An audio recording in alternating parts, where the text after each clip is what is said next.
unnerving Reddit horror stories.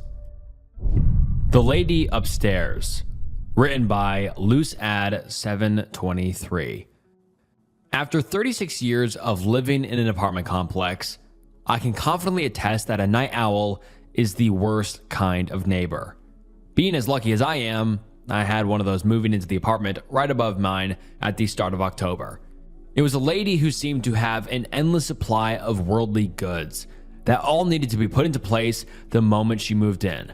Every single evening, at 9 p.m. exactly, she would either start hammering away, drilling the walls, or pushing furniture across her floors, always managing to reach the noise level of an angry bull in heat. I've always had quite sensitive ears, so I'm no stranger to being awoken at night because of bothersome noises. There is always noise in the city, whether from drunkards singing at the top of their lungs or nocturnal critters running amok in the streets. Trust me, the sheer number of times I've been woken up by an opossum knocking over a trash can outside my house is ridiculous. The thing is, these disturbances would always be occasional and brief whenever they occurred.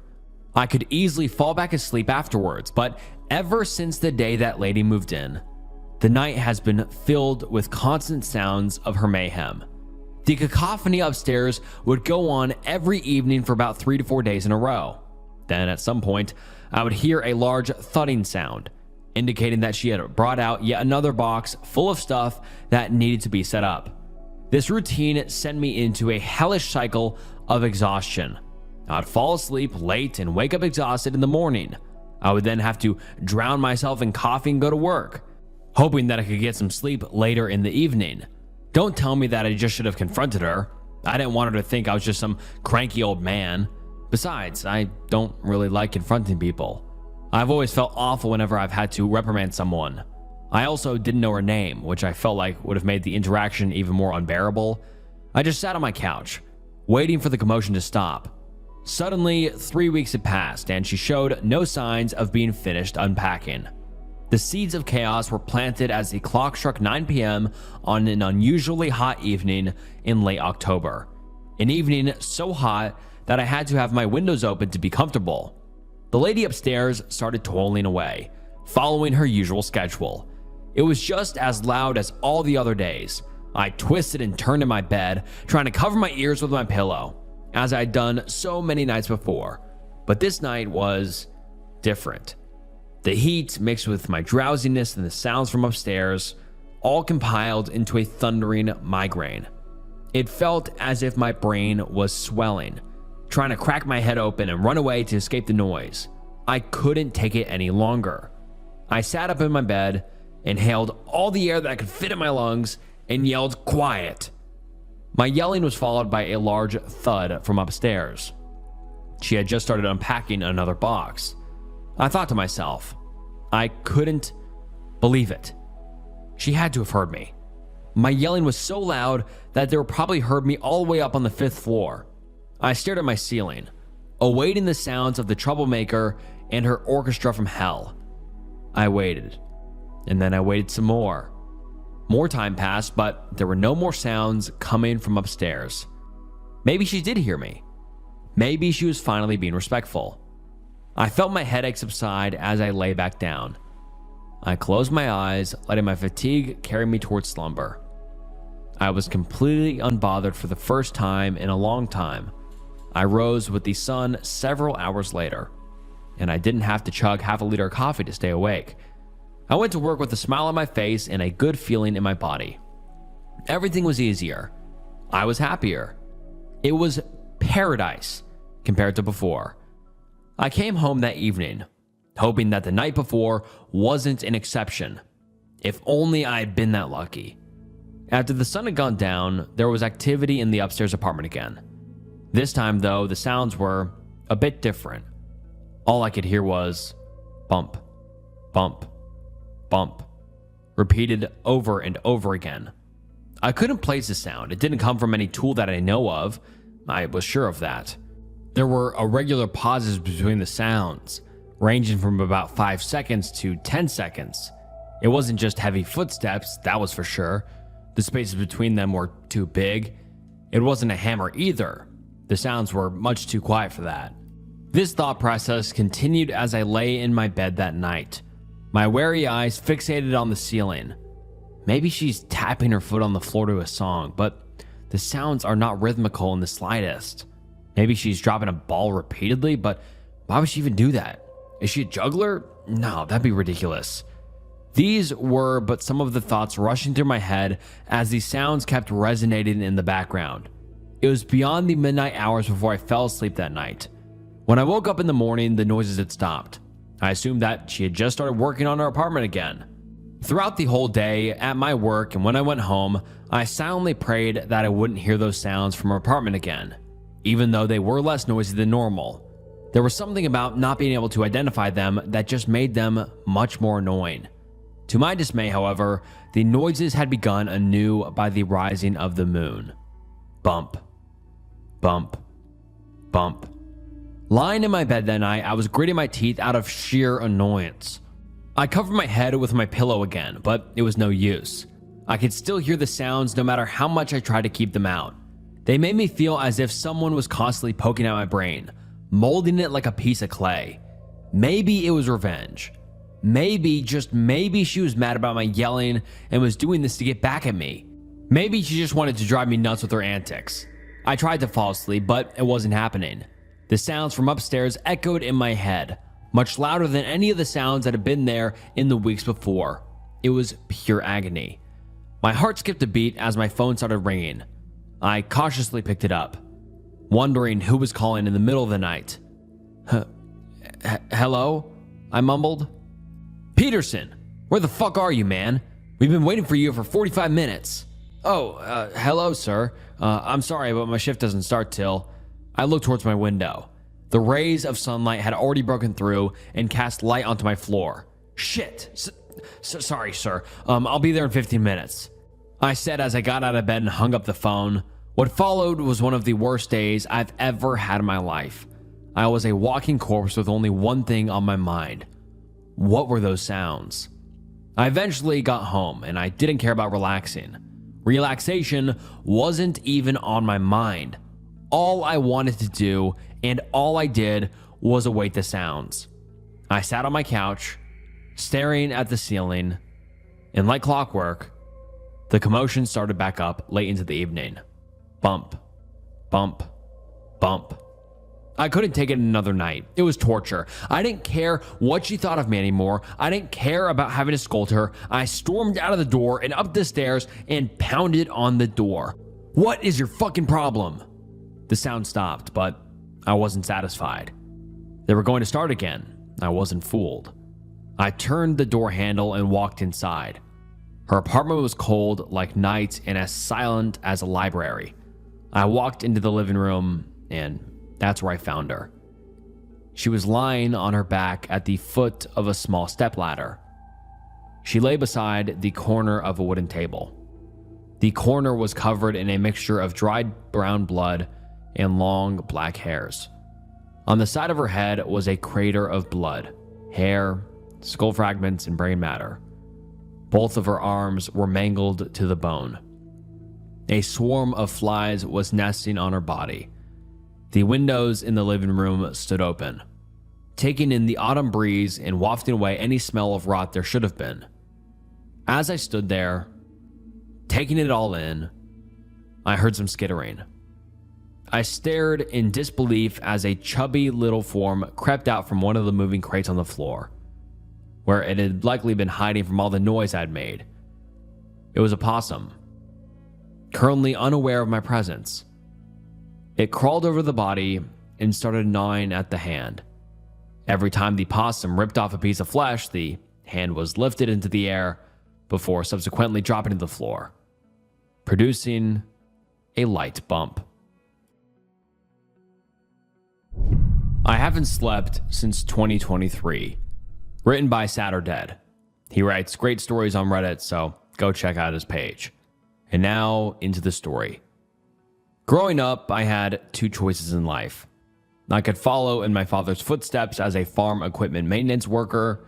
It was a decent job with decent pay, but I always got this sense of dread whenever I walked by his workshop. It was this big, windowless building in a pale green color, and I always had this feeling that if I stayed there for too long, that place would eat me alive. So I went with the other choice in life, my mother. She was always larger than life, and she wanted me to be too. She was all about the hustle. When she and my father went separate ways, she took me and my sister across the country to Bangkok. She was the embodiment of Ot Prio Wa Kin Wan, roughly translated to endure the sourness and enjoy the sweetness later. She would take any job at any time and claw her way upward. So my sister and I turned out the same. We would work, study, and socialize. We were supposed to be everything at once: smart, strong, cultural, and opinionated. I studied computer science at night and worked delivery during the day. I got a pretty good eye for traffic, so I could make it around the city without fearing for my life. That's easier said than done. Traffic laws around here seem to be more of a suggestion rather than a law. I also did the odd job making websites for friends, family, and acquaintances. That would eat up most of my weekend nights. And finally, the one job that never paid me anything: looking out for my sister. My sister Isra worked as a club and event promoter in the inner city. She mostly worked weekends and nights, and I'm the only one she trusts to watch her back. If someone bothered her, I'd be on call. If she needed a sudden ride home, I'd be on call. I'd get yelled at for being late, or for not responding fast enough, or for 1,000 different reasons. It was by far the worst job I'd ever had. But family is family. I'd be working so much that the only time my friends would see me was when I came around to pick up Asura. They started to call me Lon or Lurk, something you would say when it's time to close for the night. I was the closing time guy. When I showed up, it was time to go home. Not the most fun nickname to be stuck with in your early 20s. When my mother passed away from pancreatic cancer in 2020, I'd just turned 21. I was put in a position where I had to support both myself and my sister economically. Sure, she pulled part of her weight too, but she was looking ahead. She wanted to work in cosmetology, especially in movies and TV shows. That would take money and time. So for a while there, I had a lot of sudden weight put on my shoulders. Studies, work, more work, and being there for Isra. I barely slept, and when I did, I'd wake up at the slightest sound. I was so used to sleeping lightly, waiting for my sister to call for a pickup, but I didn't have a lot of choices. I had to keep going, for everyone's sake. So I made a plan. I just had to make it until I was done with my studies. I looked for temporary solutions. I'd take caffeine pills, but they ended up giving me a stomach ache. I tried this dextrose drink from a local pharmacy, but that thing almost gave me arrhythmia. I didn't want to try any heavier stuff, so I kind of gave up hope. Then I met a guy named Samyat. Samyat is a nice guy in the wrong kind of business.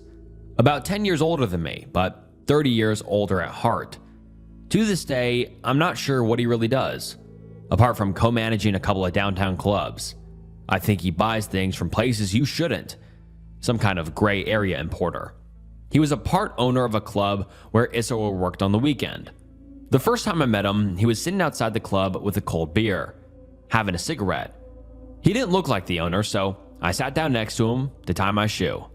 He looked me up and down. "You just gonna sit down like that?" he asked. "You got an appointment?" "I need an appointment for a chair?" "For my chair, yeah." "You the boss?" "I'm a boss, yeah."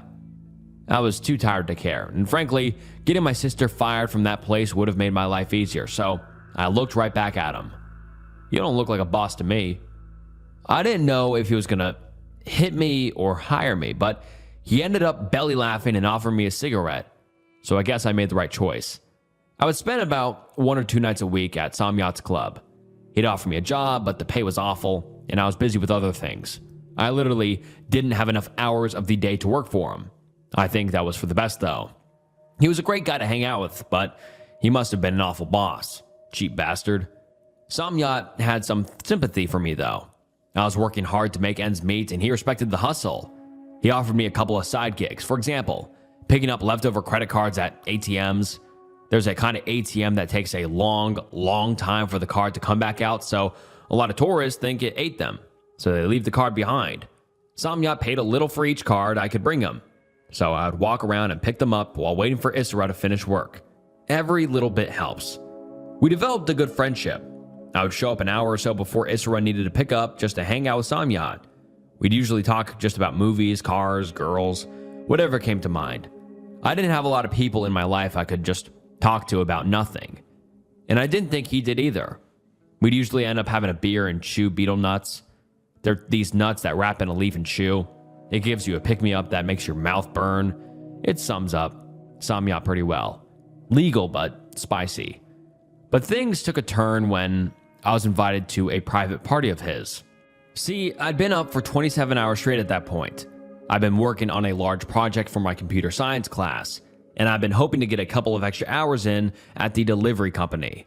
That, and a client needed me to redo their homepage after it got hacked. It was a perfect storm of a lot of little things all at once, and it drove me to exhaustion. But I still got to Samyat's party. He had a nice place outside of town. He'd invited some people from the club and some business associates. He had these parties about once every 6 months or so. It was a way to show appreciation and brag a little. Still, Samyat had pulled out all the stops. He'd felt sorry for me, seen me work so hard, and he'd brought a guy there from a research institute. They needed people for a data entry job, and he thought it'd be my kind of thing. Problem is, I was so tired I looked like I was on drugs. I didn't even understand the guy was offering me a paid position. As the party died down, Samyat took me aside and sat me down for a chat. We chewed some beetle nuts and he took off his sunglasses. The man didn't look me in the eyes a lot, so I knew something was up. "I worry about you," he said. "You're working too hard." I'm sorry," I said. "It's not that I don't appreciate this, but I just had so much to do." "Then tell me," he continued. "Tell me how I can help." "You don't need to do anything," I said. "I'm just glad to have a friend, you know?" I could see the wheels turn in his head. His eyes welled up a little. He gave me a hug and took me out of the veranda overlooking the city. He patted me on the back. "You deserve better," he said. "I'll get you something better." The following weekend, I got a text from Samyat. He was excited to show me something. He usually had something to share, but this time seemed different. I was a bit anxious about seeing him, but it was a nice change of pace. So that Saturday, I was invited into the club. I went straight past the bouncer, through the dance floor, and into the back rooms. From there, I followed a corridor to a small office at the back of the building. After all I'd seen from Samyat, I expected something grander, but it was just a little office with an old laptop, a USB fan, a couple chairs, and a shitty TV in the corner, all accentuated by a couple of early 2000s posters of women in bikinis posing with cars. Samyat was smiling ear to ear and waved me over. He opened a safe under his desk and pulled out a small box of white pill bottles. They were all sealed and unmarked, except for a small blue sunflower print on the cap. He sat me down and took a bottle out of his pocket to show me. "This is gonna help," he said. "Trust me." I don't do drugs, boss." "I know you don't. This isn't that." He showed me his phone and a conversation he'd had with the guy from the party, the one from the Research Institute. Apparently, he'd managed to get his hands on a couple of cases of an off-market stimulant. "I tried it myself," he said. "Going on 2 weeks now. It's a little miracle." "What does it do? What's the catch?" "No need to sleep anymore," he smiled. "1 pill, you're good to go for at least 18 hours. "No way." "You might need another hour or so to recover when you finally go to bed, but apart from that, it's perfect. Doesn't make your piss smell, doesn't fuck up your hair, nothing." "No way," I repeated. Too good to be true. Samyat sat down at his desk across from me, giving me a long look. "You won't let me get you a better job," he said. "Let me get you this, as a friend." I could tell he was being genuine. You could say a lot about Samyat, but he'd always been honest with me. I swallowed my fears and picked up one of the pills. I don't know," I said. "There's got to be a catch." "Never more than 1 a day," he said, "or you'll get sick. And no more than 2 days at a time, maybe 3, but then you'll probably get a headache. Oh, and no drugs." "What do you mean?" There's a list of things drugs it reacts with, but you don't do that stuff, so you're good. What about caffeine? As long as you don't pour stuff like... Samyat picked up a small piece of paper and looked it over, reading from the list, and then a bunch of different hard drugs, crystal, booger sugar, etc. There goes my Friday night. Funny, Samyat scoffed. If you don't want it, it's fine, but no, I'll try one. And so I did. Taking that first pill was like breathing in after a deep dive. I felt lighter, but not high. I was just well rested, ready to take on the day. But there was also a slight chill to it, like a cold breath sweeping across my nerves. I looked at Samyat like I was seeing him for the first time. He got up and slapped his hands together with a grin. I knew it, he said. I knew this would be it. How much, I asked. For a bottle, how much? Take it, he smiled, pushing over the whole case. Guy owed me a favor. Really? You're giving it away? I'm just glad to have a friend. That night was the first time I stuck around to party with Samyat. For real. The man was a force of nature. He downed shots like they were water. He knew all the best food vendors on the block by name, and he'd ping-pong from after party to after party without breaking a sweat. I was just along for the ride. We ended up drunk on a beach, watching the sunrise. Not a blink of tiredness in our eyes. Our day was just getting started. No need for beetle nuts to keep us going. I wouldn't need those ever again. Next, you're gonna get a woman, he murmured. Then a job, a great job. You can fix anything, huh? That's why I'm the boss. No, I don't want to owe you anything, I said. You get that, right? You don't owe me anything. Kind of feels like I do. He asked me to show him the phone. I did. And he scrolled down to his number on the contact list. He tapped it, hovering his finger over the delete button. You can delete me today and never call me again. And that's up to you. Really? Really. He handed me the phone back and turned his attention to the sun. But for as long as you feel like it, I'm here, he continued. No strings. No strings? He shrugged and slid his final beer my way. It's just nice to be the good guy for once. The next day, lying in my bed, I was scared.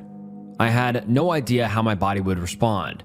It was a make or break moment where I'd find out if Samyat had screwed me over, or if he'd really helped me out. I had a whole case of those pills stashed away in the closet. More than enough to keep me going for months. But I took his advice. Every 2 or 3 days or so, I'd give it a rest. So when I went to sleep that night, I didn't know what to expect. I had strange dreams. I dreamt I woke up in this barren world with a dead tree towering in the distance. There were no stars in the sky. It was desolate, but peaceful in a way. And I dreamt that there was someone there, in the dark. Someone looking for me. But I woke up long before they found me.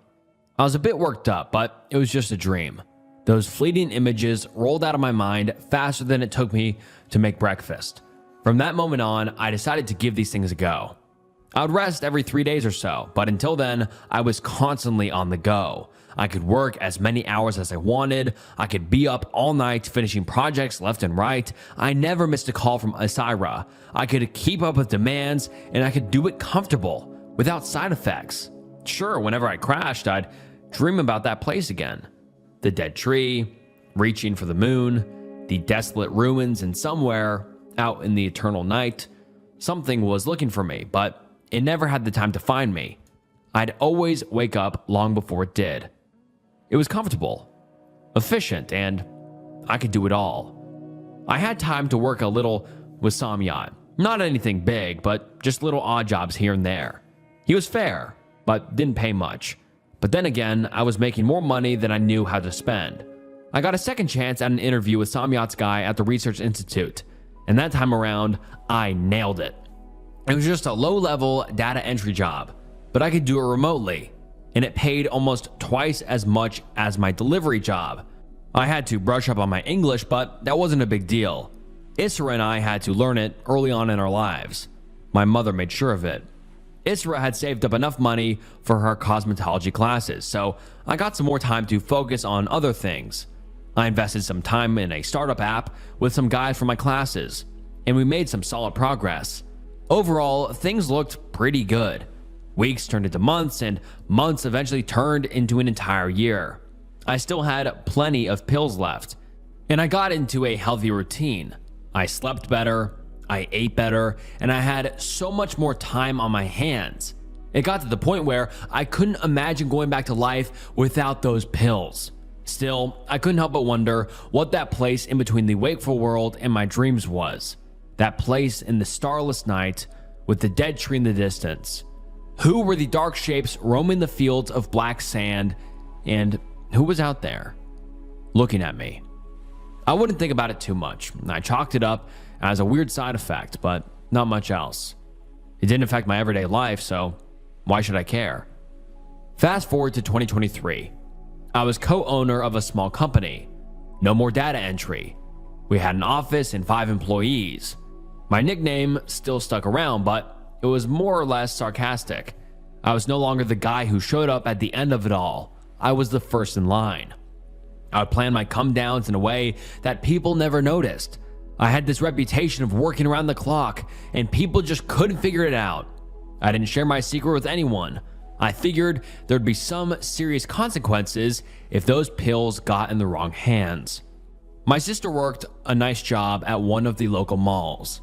One of the really big ones, not just any old mall. It was very well paid, and she could support herself more than enough. She ended up moving in with a guy, and I got a place of my own. I could finally take a step up and get myself something nice. I still spend time with Samyat. He was the only other person in the world that knew of the pills. He'd stopped taking them though. He found them too distracting when it came to keeping a schedule. He was going steady with a lady named Wan Wan, and he hated seeing her go to bed on her own.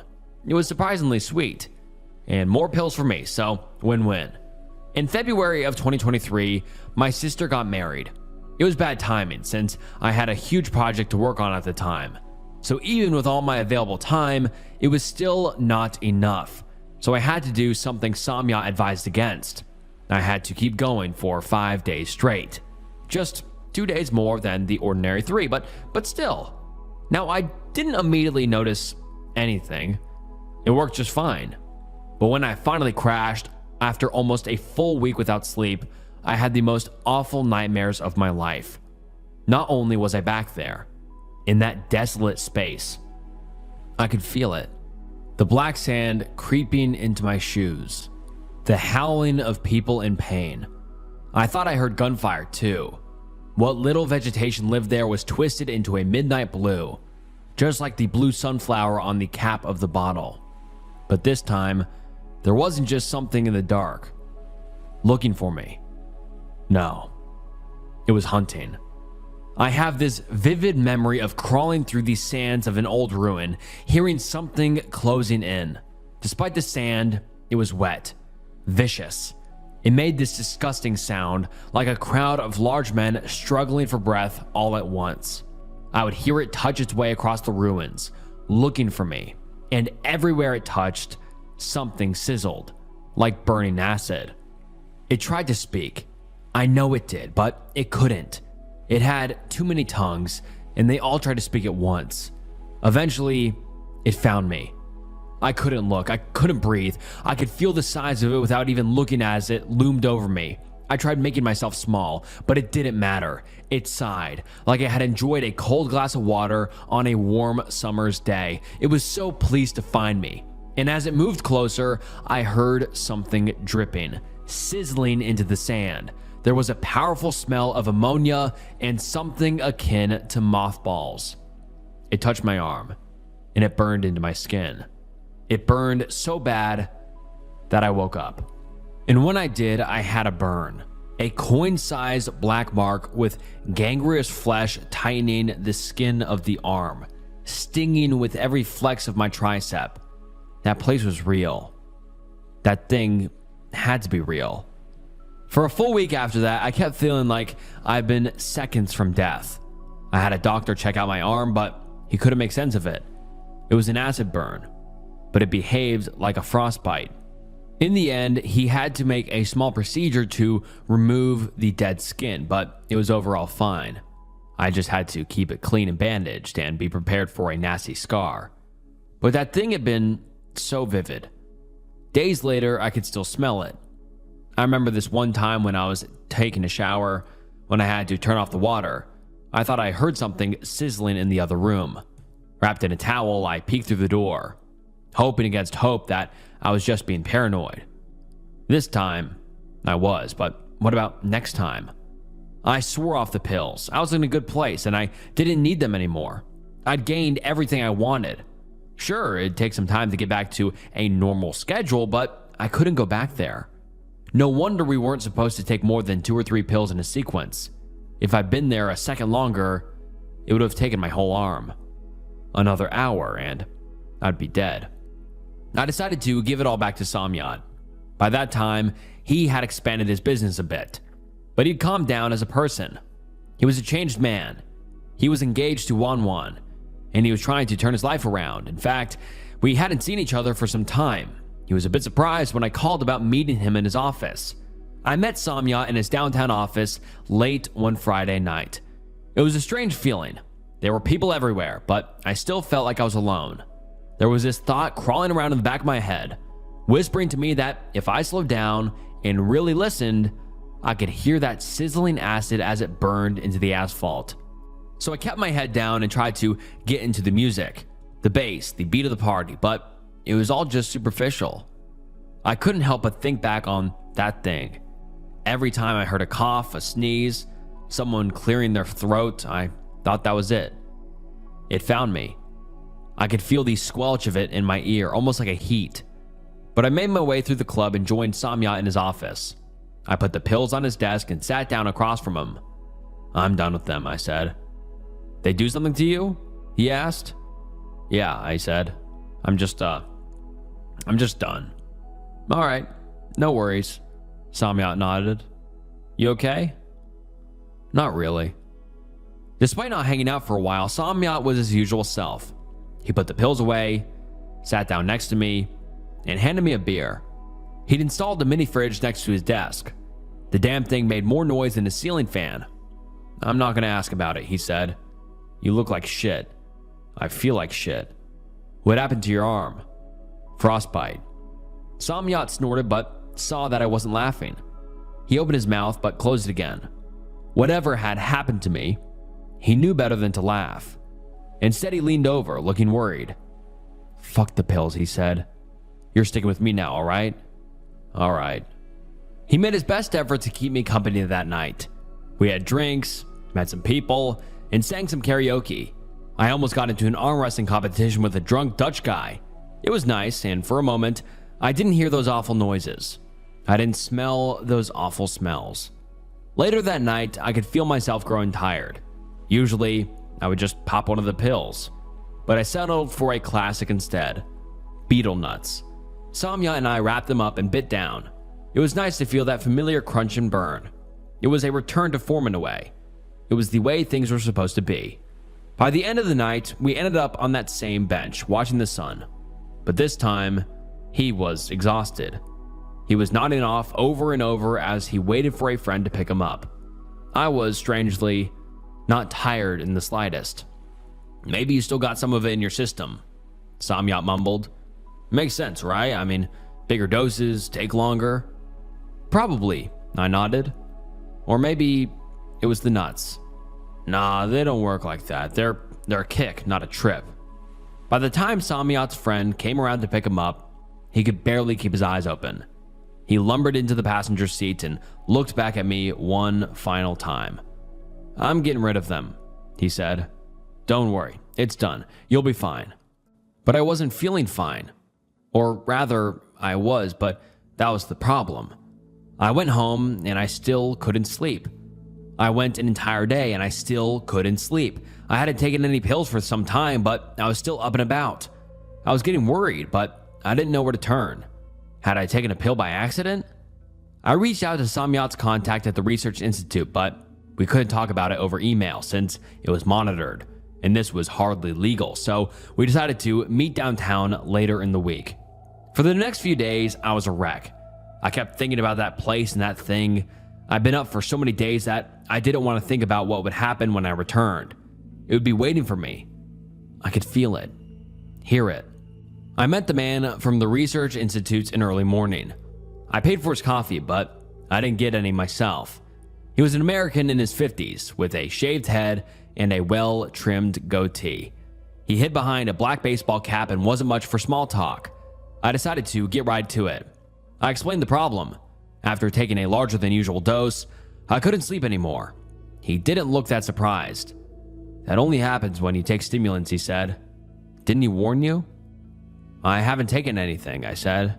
I don't do drugs. You sure? He asked. Nothing. Does alcohol count? I asked. Beetle nuts, caffeine? What? No, that... He stopped for a second. His eyes turned away as he thought about it. He brought out his phone and checked something, then nodded. Beetle nuts, he nodded. That's high in arcoline. High in what? Arcoline. That's the first thing on the list. That's the worst one. Wait, what? He adjusted his glasses and read the list out loud. He was right. Arcoline was the first thing on the list, right there next to hard narcotics. What does it mean, I asked. What's going to happen? He leaned forward, looking over the edge of his silver-rimmed glasses. Arcoline amplifies the effect by a magnitude of about 100. It's one of the reasons they had to shut down the development. At that magnitude, there's no telling what's going to happen. Wait, 100? So you're going to be awake for maybe a year, maybe 4, and then something I can't even imagine is going to happen to you. There was nothing else to say. He had no advice to give. There were no solutions. The damage was done. I almost burst into tears right then and there. My hands were shaking. I would be awake for years and then something he couldn't even imagine. If the effect of 2 pills, too many, caught me a burn on the arm, what the hell was going to happen after 100, 200? The bandage itched and I could hear the sizzling from a nearby kitchen. But it wasn't from the kitchen. It was that thing. And it was waiting for me. It was just a matter of time. I tried everything, but there was nothing to be done. There was nothing wrong with me on paper. I was healthier than ever, in fact. The lab in Vietnam that the man spoke of had been shut down, and all traces of it was dismantled. I had a vague lead to an investor in the US, but it didn't lead me anywhere. I had to sell my share in my company. It stung, but the payout was more than generous. It would keep me afloat for a couple of months, maybe a year, while I tried to work something out. But it was a desperate search for nothing. Even the man from the research institute would drop off the grid. And when strange men in suits started asking my friends and family about me, I knew I'd taken a step too far. This was in February 2023. Every day from that point forward has been a nightmare. In May that same year, I lost the need to eat. It's like my body entered a kind of metastasis. I could sit in a room for days on end, staring at a wall, and nothing would change. I would feel nothing. I would experience nothing, and I wouldn't care. And with no food, I'd need no bathroom breaks. Sometime in July, I lost the need to breathe. I'd forget to do it for days on end, and my lungs would deflate to the point where it hurt to use them. After a couple of weeks, I couldn't talk without bleeding anymore. In late October that year, I stopped blinking. I'd forget to do it for long periods of time, and dust would settle in my eyes. It didn't hurt, but it was uncomfortable to wash them, so I just ended up keeping them closed. Something happened to my skin. I think it stopped needing sunlight. Over a couple of days, I grew so pale you could almost see through me. My fingernails would fall off without using my mouth and jaw. My teeth fell out of my skull. I barely noticed. I had to move in with my sister to care for me. She couldn't understand what was happening, and neither could anyone else. She would force me to go to the doctors, and they couldn't make sense of it. Whenever they mentioned specialist, some anonymous group would throw enough money at them to look the other way. But all that was just cake topping. It was all just physical things. It didn't compare to my thoughts and feelings. I'd feel closer and closer to that dark space. That space beyond, where that thing waited for me. It hungered for me. All the needs and wants I'd lost, it gained. It was hungry, tired, sunburnt, and in constant pain, and it wanted to give it all back to me, to consume me with it. If I just listened hard enough, I could hear it panting, like an eager dog waiting for master to put food in his bowl, ready to tear into me, unashamed. Sometimes I forget what world I'm in. I'll get up and wander around, feeling the walls, imagining them as crumbling ruins. My sister once caught me wandering into the street. If my lungs had worked, she would have heard me begging that thing to leave me. Instead, I got hit by a car, and I didn't feel a thing. Laying crumpled into a pile by the side of the road. The things people say feel like a distant dream. I have no need for serotonin, so joy is something of the past. Sometimes I can hear the music and cheering across the city, but it feels like they're mocking me. But the fear, that's still there. It may be the only emotion that remains. Now it's 2025. I think I attended Samyat's wedding, but I can't know for sure. I think I was there. I didn't see or hear. I can't feel anything when I move my arms anymore. There was a nice smell. I think he offered me some cake. I tried to smile at him, but I don't know if I did it. I've written this with great effort over several weeks. My sister has helped. She washes my eyes, and I would look at the letters for her to type. If I stretch a little, I can get enough air in my lungs to make a noise or a short word. Sometimes at night, when my sister is not here, I think I can hear something outside. Not just in my mind, but on the street. I think they're watching me. I think they're curious about what happens when I go to sleep. Or maybe they're scared. It's funny in a way. They called me Lurk. Closing time. It's fitting. I can't help but think I should have stayed with my father, maintaining farm equipment. I wish I could dream of seeing those pale green walls again. I had to finish this in a hurry. I think the effect is wearing off, like the man said it would. Yesterday, I yawned. Today, I'm tired. Good night, Bangkok. The Worth of a Life by Rain. What would it take for you to kill a man? Excuse me? I asked, taken off guard. A stranger in an expensive-looking suit sat across from me at the bus stop. What would it take for you to kill a man? He repeated. Why are you asking me this? I asked, increasingly unsettled. He leaned back against the bench casually, as if he were simply asking for the time. Because I want to know, David, he said, his face expressionless. How do you know my name? I asked, a chill running through me. This was getting creepy. Who are you? The stranger leaned forward and looked me in the eye. His stare was cold and unwavering. I know everything about you, David, he said, not offering his own name. I know that you are drowning in student loans. They had to sell your car, that you live from one meager paycheck to the next. He leaned back and looked away. I want to know what it would take for you to kill a man, he finished. This guy was seriously freaking me out, and I wanted to run or call the police, but I was afraid of what he might do. He was obviously some kind of psychopath. I decided to humor him carefully until the bus came, just in case. Why would I ever kill someone? I asked. Aside from self-defense, I don't see how that could ever be worth it. You have a gun, and someone is kneeling in front of you, he said. What if pulling that trigger would save 1,000,000 lives? Would you do it? A psychopathic philosopher?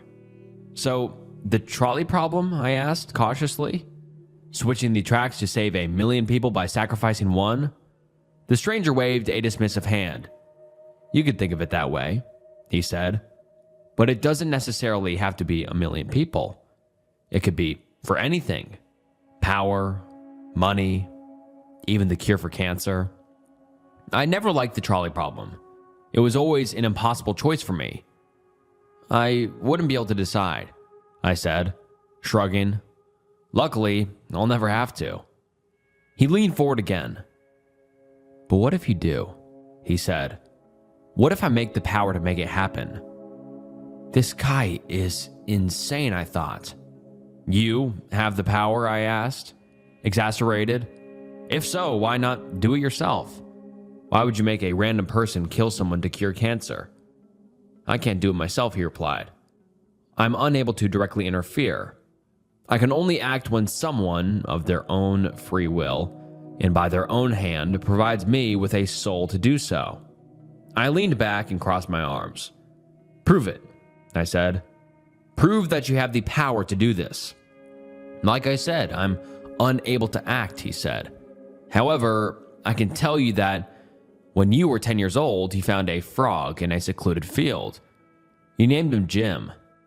You would return weekly to see him until one day he was no longer there. You had a crush on Jenny in high school, he continued.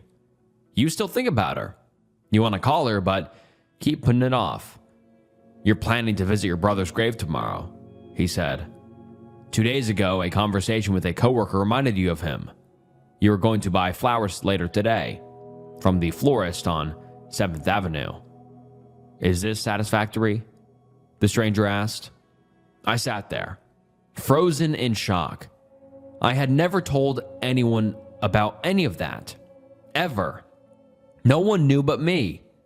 It was impossible. Undeniable proof was staring me in the face. There was no other way that he could have known. It took me a moment to find my voice. Okay, I said shakily. So you need me to kill someone? Kill one person to save others? What you kill for is up to you, he said. You can receive anything you wish. The stranger stood up. You have 20 minutes to decide, he said, looking down at me.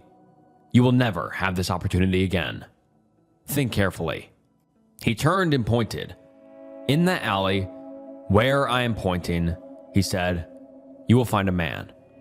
I turned to look at the alley. It was right next to the bus stop.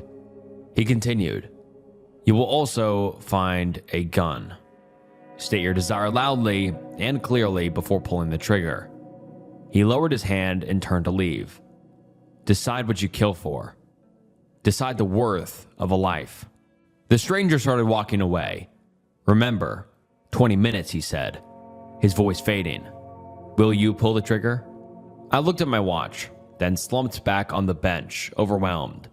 What should I do, I thought. Was there actually a man in that alley? A man who would live or die depending on my decision? Was it worth of a life? Was it more lives? I could save the unsavable, cure the uncurable, find the cure for cancer, fix climate change, discover the secret to immortality, a world without suffering. Just one life lost to save countless others. But what about money? I could be rich, never work another day in my life, debt erased, no longer struggling, barely making enough to survive, a life of unparalleled luxury for one pull of the trigger. Power, I could rule nations, change the course of history, every law, every war, every scientific pursuit guided by my hand. No one could stop me. Unmatched potential achieved by removing another's. My thoughts were racing. What about the person I would kill? Did they have family?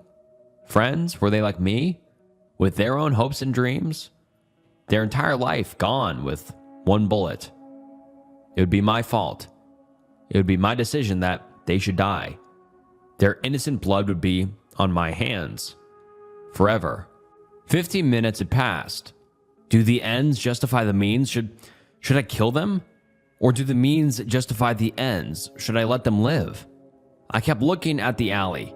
I had never been so stressed in my entire life. I could barely think. I had to decide. I had to decide now. I jumped up and started walking toward the alley. There was no choice. I had to do this. The world would be a better place in exchange for one single life. My steps carried me closer. It had to be done. I would make sure they were remembered forever as a hero. Someone who saved the world. Just do it. Keep walking. My heart was aching, tearing itself apart. Get there. Pull the trigger. My legs were so heavy. End a life. I struggled to keep moving. I was almost there. I have to. 10 feet from the alley, my legs gave out. I fell to my knees. Tears rolled down my face. I couldn't breathe. I looked down at my hands. They were blurry, shaking uncontrollably. It was too much. I can't do it, I whispered, sobbing. I can't do it. I couldn't kill someone innocent, for a world they would never see. My decision was made. I would not pull the trigger. Trying to control my trembling hands, I pulled out my phone and called the police. It was clear to me now. It couldn't be measured. The worth of a life. Soon after, the police arrived. They couldn't find the stranger I'd been talking to. They did, however, find someone in the alley. Someone holding a gun, waiting for me. There's something in the forest pretending to be a person, by decisive unluckiness. The bus ride out was long and quiet. I spent most of it either staring out the window or drifting in and out of sleep. I was the last one aboard after a few passengers trickled off in small rural towns. The bus suddenly came to a halt, and a distraught man got aboard. He stumbled down the aisle, sat across from me, and began to scribble intently into a battered, leather-bound book. He looked older, maybe in his 60s, tired-looking, wearing well-worn and dirty hiking gear. He spent the whole ride either writing or flipping through the pages. About an hour before my stop, the bus driver called out, "Rainham National Park Ranger Station." The man abruptly stood up and rushed to the front of the bus. He searched his pockets frantically, then slapped some loose change onto the fare counter before darting off without saying a word. Sometime later, the bus driver called out my stop. As I was about to exit, I noticed that the man from earlier had, in his hurry, left his book on the seat behind the driver. I figured I'd keep it safe. If I saw him again on the trail, I could return it, or I could hand it over to the rangers on my way back home. The trail was empty except for the occasional deer or rabbit darting between the trees. I spent hours listening to the crunch under my boots, bird calls, and the rustle of leaves and pine needles. As the sun crept closer to the horizon, I figured it was time to set up my camp for the night. I found a suitable spot next to a small stream and began unpacking my backpack. I set up my tent, gathered some firewood, and boiled water from the stream to rehydrate a freeze-dried meal. The sun dipped below the horizon, and the temperature began to sink. I tucked myself into my sleeping bag, but I couldn't shake the urge I had been trying to ignore all evening. I glanced over at the book sitting half buried in the open lid of my pack. I reached for it and flipped to the first few pages. The handwriting was compact but neat. It started off like any trail journal. Short entries about trail conditions, notes on the weather, and a few sketches of flowers. One entry even described a fox encounter in surprisingly poetic detail. I had just turned to another page when I heard a voice call out, "Hello? Anyone there?" I slowly unzipped the tent and poked my head out. In the dim glow of the dying embers, I could just make out the outline of a man standing a few meters away. "Sorry to bother you. I noticed your fire," the man said. "Would you mind if I pitch my tent here? It's getting late and I'd rather not stumble around looking for another spot in the dark." Out here, hospitality felt less like a choice and more like an unspoken rule. "Sure, plenty of space," I answered hesitantly. He crouched and began to stir the fire with a practiced hand. With a few quick motions, he coaxed the embers back into a flame. The fire blared brighter than it had all evening, crackling and alive again, pushing back the shadows and fully illuminating his face. He looked to be in his 50s, nearly bald with small patches of hair clinging to his scalp, dark rings around his eyes, and an unshaven jaw. His clothes were covered in dried mud. He smiled faintly. "Hope you don't mind," he said, glancing up at me. He lowered himself onto a rock across from me and warmed his hands over the fire. "My name's Eric," he said. After a moment, "You been out here long?" I'm John. First day out here. You?" "Long enough," he replied with a chuckle. Well, I don't want to keep you up all night. I crawled back into my sleeping bag as he pitched his tent next to mine. The last thing I saw before I drifted off to sleep was his silhouette, sitting perfectly still by the fire. "Morning," I mumbled, stepping out of my tent. A small kettle of water hissed quietly on a makeshift grate over the flames. "I didn't hear you get up." He glanced at me with a practiced smile. "Got up early and figured I'd boil some water for your coffee." I froze. "How do you know I drink coffee in the morning?" "I recognized the acidic scent on your breath yesterday. Figured you'd want the water ready." His tone remaining nonchalant. Some habits are hard to miss. I rummaged through my pack and pulled out the small tin of instant coffee. "Well, I've got some bread too if you want some." Eric shook his head. "Thanks, but I've already eaten." He poured the hot water into 2 cups and I stirred some powdered coffee into mine. I reached to pour some into Eric's cup, but he quickly lifted his cup of plain, hot water to his mouth and drank it in one swift motion. Perhaps he prefers tea, though, I thought. Breakfast done, we put out the fire and efficiently packed up the tents and gear. The morning light filtered through the trees, casting long shadows across the forest floor. I unfurled my map and compass and started to plot a course to the next campsite, when I felt Eric put his hand on my shoulder. "I know the way," he said simply. There was no arrogance in his tone, only a certainty that left no room for discussion. The air was crisp and birds called sporadically from the treetops. Eric moved with an ease that made it clear he was more than comfortable here, navigating rocks and inclines without hesitation. We hiked for hours in silence. Curiously, Eric fell back to walk behind me, occasionally offering directions or commenting on my footing. At first, I thought he might just have been giving me some space, but I couldn't shake the feeling that he either wanted to watch me or didn't want me to watch him. The forest seemed to respond to our passage. The rustle of leaves was quieter and the birds that had greeted the morning had gone silent. Eventually, the urge to pee forced me to set my backpack down and I walked behind a nearby tree. When I returned, I noticed the main component zipper on my backpack was pulled down just a crack. "Need anything from my pack?" I asked Eric. I looked at your compass to make sure we're heading the right way." Not wanting to antagonize my new hiking companion out in the middle of nowhere, I gave him a nod, and we pressed on. The path gradually widened into a clearing, and the new campsite lay ahead. I unpacked my tent while Eric built the fire with practiced motions. "Here, let me help you with that," Eric said quietly and came over to me. He grabbed the tent stakes and drove them into the dirt with his bare, flat palm. Seeing my surprise, he patted my back, his hand feeling cold, even through the fabric of my shirt. He returned to the fire, sitting perfectly still and watching me with unnervingly attentive eyes. As we waited for the water to boil for supper, I retrieved the leather-bound book from my backpack.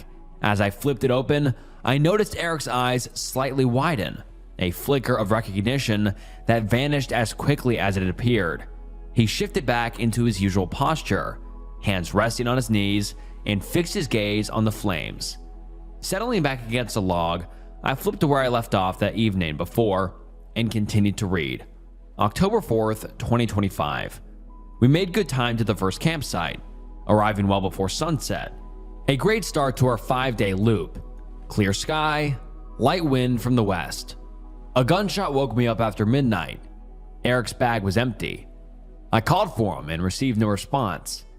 He came out of the dark a few minutes later, said he'd had to scare off a bear lurking around the camp. We'll take a look around the area first thing in the morning. October 5th, 2025. Nothing seemed out of the ordinary around the camp. Found prints, not from a bear though. Eric's been mostly quiet. Says he slept badly. Air heavy with thunderclouds on the horizon, but the storm never came in. Trail mostly dry. October 6th, 2025. I haven't seen Eric eat or drink since yesterday morning. He waved off breakfast. At the stream, he didn't refill his bottle. At lunch, he said he wasn't hungry. Maybe he's queasy. I tried to bring up some old stories. He seemed oddly curious, like it was the first time he had heard them. Didn't add details or correct me the way he always does. Just watched the firewood collapse to coals. Otherwise, it was very humid, and a full moon helped to light up the forest at night. October 7th, 2025. I woke up twice last night. Eric was still up. I don't think he noticed me. I decided to confront him this morning about his strange behavior. He just sat there, expressionless. I've noticed that his reactions always come a second too late, like he's trying to figure out how he should respond correctly. His skin looks different too. New wrinkles, a slight yellow tone, and his hair has started to fall out. My only explanation is that something might have poisoned him. October 8th, 2025. It doesn't eat, doesn't sleep, doesn't blink. There is no soul behind its eyes. It just sits by the fire and watches. I cut a hole in the back of my tent. Tonight, I'm leaving. I looked up from the journal and met Eric's eyes across the fire. For a moment, neither of us moved. Then, without breaking eye contact, he said calmly, "The water is ready." My hand shook as I fumbled with a pack of dried chicken and poured in the hot water. The plastic crinkled loudly in the silence. Eric shifted slightly, the firelight flickering across his face. He opened a small pack of chicken, picked out the pieces of meat with his bare, dirty fingers, rinsed off the sauce in the boiling water, and swallowed the pieces whole. After some time, he spoke. "These woods are old. They have stories if you know how to listen." "What kind of stories?" I asked, careful to not let my unease show. "Well, there's one about a creature that's been here longer than any map or trail. Most people think it's just a local legend, but I've seen signs that suggest otherwise." He leaned forward, and for a moment his face held what might have been a look of sorrow. "They say a long time ago, there was a man who lived not far from here, a hunter, clever and strong, but with a hunger in him that no food could satisfy. He began to hunt not for deer, not rabbit, but people. Travelers, wanderers, anyone foolish enough to stray too far into the woods.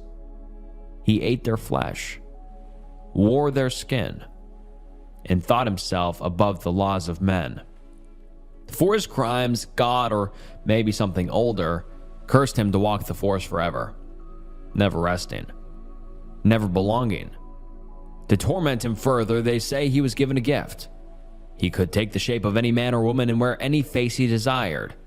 I could study them, live beside them, almost fool himself into believing he was human again. Almost." Eric stirred the fire with a stick. No matter how much he learned how to laugh, how to cry, or how to tell stories, something always betrayed him.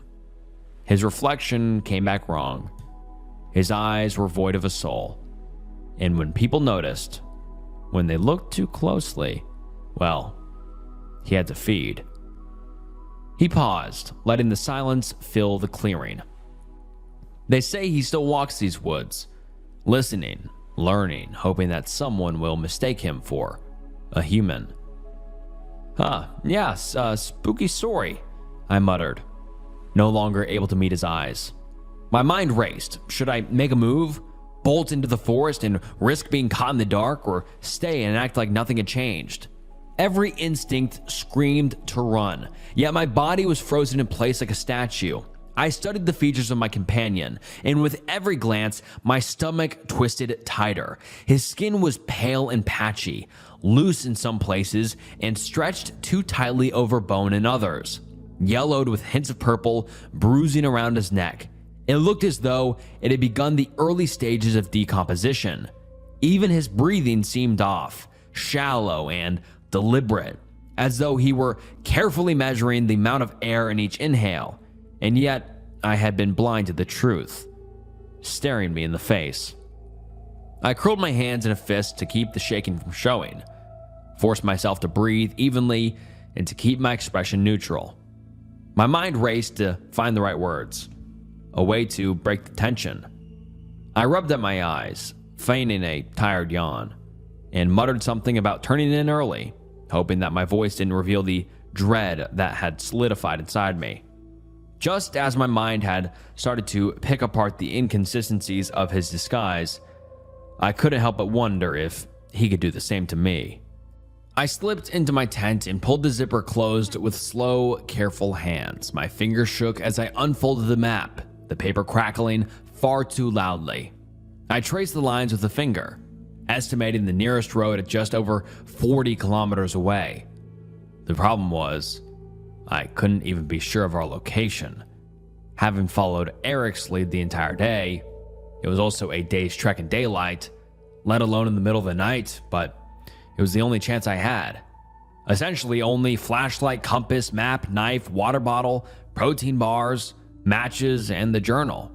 I stuffed them all into a small drawstring sack that usually held my sleeping bag. Impelled by the journal entries, I carefully drew the knife from its sheath. I gripped the knife with both hands to steady it and pressed the steel into the tent's nylon until it parted with a faint hiss. I eased myself through the slit, every rustle of the fabric thunderous to my ears, and slipped into the darkness just beyond the firelight. The forest stretched on without end. The only sounds were my rasped breath and the thud of my heartbeat. Beneath it, faint at first, there was something else, a low murmur at the edge of hearing, like someone whispering in the distance. As I ran closer, the sound grew into the unmistakable rush of water. The river was wider than I'd hoped. The moonlight glinted across the surface, silver streaks breaking into shards where the current churned. I hesitated at the riverbank, weighing whether to wade through the freezing water or search for a way around, when a sudden crash echoed from the direction I had come, twigs snapping, branches splintering. Something was moving fast and coming straight towards me. I ripped the sack from my shoulders and hurled it across the water. It landed with a thud on the gravel on the far shore. I stepped into the water. The cold was immediate and brutal, stabbing like needles up my legs. The current nearly swept me off my feet. It wrenched a boot loose from my left foot and dragged it downstream. I waded toward a massive tangle of driftwood caught against some rocks. My body pressed against the slick wood as I slowly submerged myself until only my eyes broke the surface. I forced myself to stay still, every muscle locked. It crawled from the trees on all fours, its limbs bending in impossible directions, moving with an unnatural elasticity. Its spine arched grotesquely, inverted like a demonic contortionist. Eric's head was twisted around on its own neck with eyes staring forward. It waded into the water, coming straight toward my hiding spot, each step deliberate, like a predator closing in on its prey. It stopped and jerked upright, like a dog catching a scent. It sniffed the air and slowly tilted its head downstream. In a sudden blur of motion, it bolted in that direction, thrashing through the water with a speed that defied anything human. I dragged myself from the freezing water and stumbled onto the shore. I collapsed for a moment on the gravel, heaving for air. I slowly managed to stand up, hoisted the sack over my shoulder, and staggered into the trees. My left foot, now only protected by a wet wool sock, hurt with every misstep. Jolts of pain shot up my leg as I stepped on a sharp rock or a pointy twig. I leaned against a tree and slid down until my back rested firmly against the bark. I needed warmth and dry clothing, but a campfire would likely act as a beacon to my location. Hand shivering, I fumbled for my bag and pulled out the leather-bound book. I held it flat to illuminate the pages with the help of the moonlight as I flipped to the next entry. October 9th, 2025. Humans evolved to be expert pattern recognizers. Our brains expend valuable energy analyzing faces in real time, mouth curvature, the cadence of a blink, the subtle shift of a pupil. Most people don't notice. It's unconscious. But when a detail doesn't fit the expected pattern, something ancient and deep inside us rebels. It's an instinct honed over thousands of years, designed to protect us from the unnatural. If someone is reading this, don't make the same mistake I did.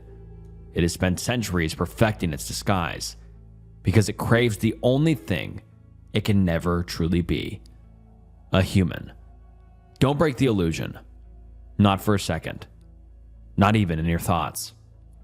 I pushed myself off the tree, every joint stiff, and started walking. I forced my steps to be silent and careful. I waded back across the river. My destination was just a short distance away. On the riverbank, I found a trail of broken branches and followed them until I saw a faint glow flickering between the trees ahead. The campsite looked unchanged. The familiar silhouettes of the tents stood exactly where we had pitched them, but there was no sign of Eric. I stripped off my soaked clothes, hung them over a branch, and dug out a dry set from my bag. I sat down next to the campfire and stretched out my hands to feel the warmth. A shift in the air prickled the back of my neck, and I heard the clicking sounds of joints snapping back into place, one by one. I have something I've wanted to tell you. I found this book on the bus. My thumb traced the worn spine as I spoke. I think you know who it belongs to. Perhaps you could return it to its owner for me? Eric stepped out of the darkness. His neck was bruised, and the stretched remnants of his face, pulled too many ways, sagged down. Partially covering his eyes and mouth, he looked at me from across the flames, then sat down on the other side. He took the book from me and placed it on the ground next to him dismissively. He then stretched out his other hand, holding something. Found your shoe. I stared down at the dirty sock protecting my foot for a moment, then forced myself to look up to meet his eyes. Thanks, I managed. Must have slipped off your foot, Eric said casually. I was unlucky. Unlucky, Eric repeated, tasting the word in his mouth. No, you are lucky. Lucky I found it. How would we finish our hike if you couldn't walk properly? Every movement now felt like a performance under scrutiny. Every blink and every word I spoke had to seem natural, too fast, too slow, too rehearsed, and the fragile illusion I had mended for him would shatter. You should get some sleep. The last leg will be the most difficult, Eric stated matter-of-factly. Grateful for the sudden exit, I gave him a small nod and slipped into my tent. But sleep wouldn't come. I lay awake for hours, listening intently and waiting for something to happen.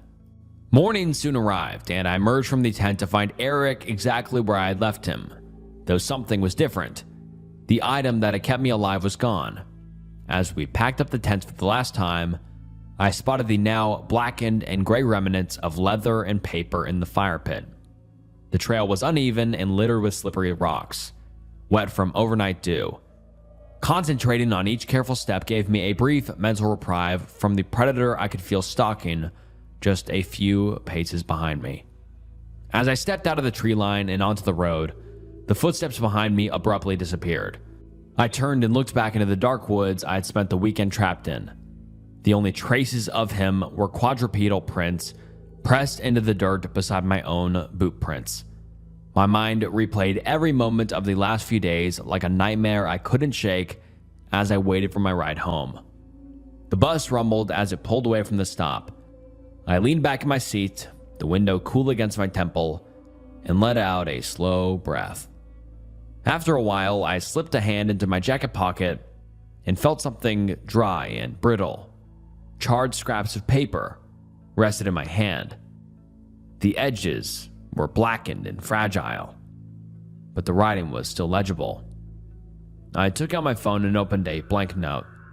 I'm doing my best to recount everything that has happened while the memories are still vivid and fresh in my mind. Horrifying horror stories from Reddit. Don't Look for Lady Bluebell. Written by Saturdead. They say that things change when you observe them. For example, my mom would look so proud at my childhood soccer games, but she'd immediately change the moment she noticed me on the substitute bench. A moment of observation, intended or not, can change everything. One summer, my parents drove me out to a nearby national park. They had a junior ranger club where kids were introduced to all manners of wildlife knowledge and survival trivia. I wasn't sure about it at first. It seemed like just another thing on a long list of nothings. But I gave it an honest shot, along with a dozen other kids. and the chemically positive ranger accompanying us. We had craft sessions, survival training, cave exploration, and all kinds of games. Unlike sports, it wasn't just about beating an opponent.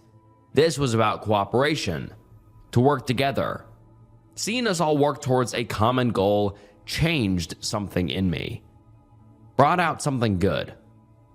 I enjoyed that. Back in July of '98, all 12 junior rangers set out on a spotlight night walk. Along with our guide, we were to pack our own survival kit and make our way to one of the ranger stations. There, we'd unpack and be graded based on what we'd chosen to bring. There was this excitement in the air. It was like a graduation of sorts. We were to become official wildlife stewards, they called it. We excitedly paired up in a buddy system, 2 by 2, and followed the trail. It was supposed to be uneventful. The man in charge, Ranger Dan, had done that walk every summer for the past 12 years. He was prepared for a lot of things, but nature had other plans that night. I remember him holding up a hand, silently asking us to stop and listen. There was this deep groaning noise off somewhere in the dark. I heard rustling bushes and crackling saplings. I saw 2 gleaming stones reflecting the shine of our flashlights. A black bear. Looking back at it, it really wasn't as bad as it sounds. The bear sniffed at Ranger Dan for a bit and wandered off, but to a group of 10-year-olds, it was like staring at death itself. My buddy panicked and bolted into the woods. We're not allowed to ever leave our buddy, so I did my best to keep up with him. I yelled at him to stop, but by the time he did, we'd been separated from the rest of the group. I couldn't even see their flashlights anymore. Luckily, they used to have a system in place to help lost visitors navigate. They called it the Lady Bluebell system. All over the park, they'd wrap blue tape around the trees and tie a bell in the direction of the closest ranger station or trail. Even in the dark, you could hear a bell go off every now and then, and you could check the bell to get a direction. Spotting that blue tape immediately improved our odds of survival. We'd been taught that if all else fails, all we had to do was to follow 3 simple rules. Stop, listen, look. Lady Bluebell takes you home. Those were the rules. That first moment when I realized we were lost was horrifying. I could barely breathe, like I was choking on the darkness. My buddy was having a panic attack, but I did what I've been told to do. To stop, listen, look.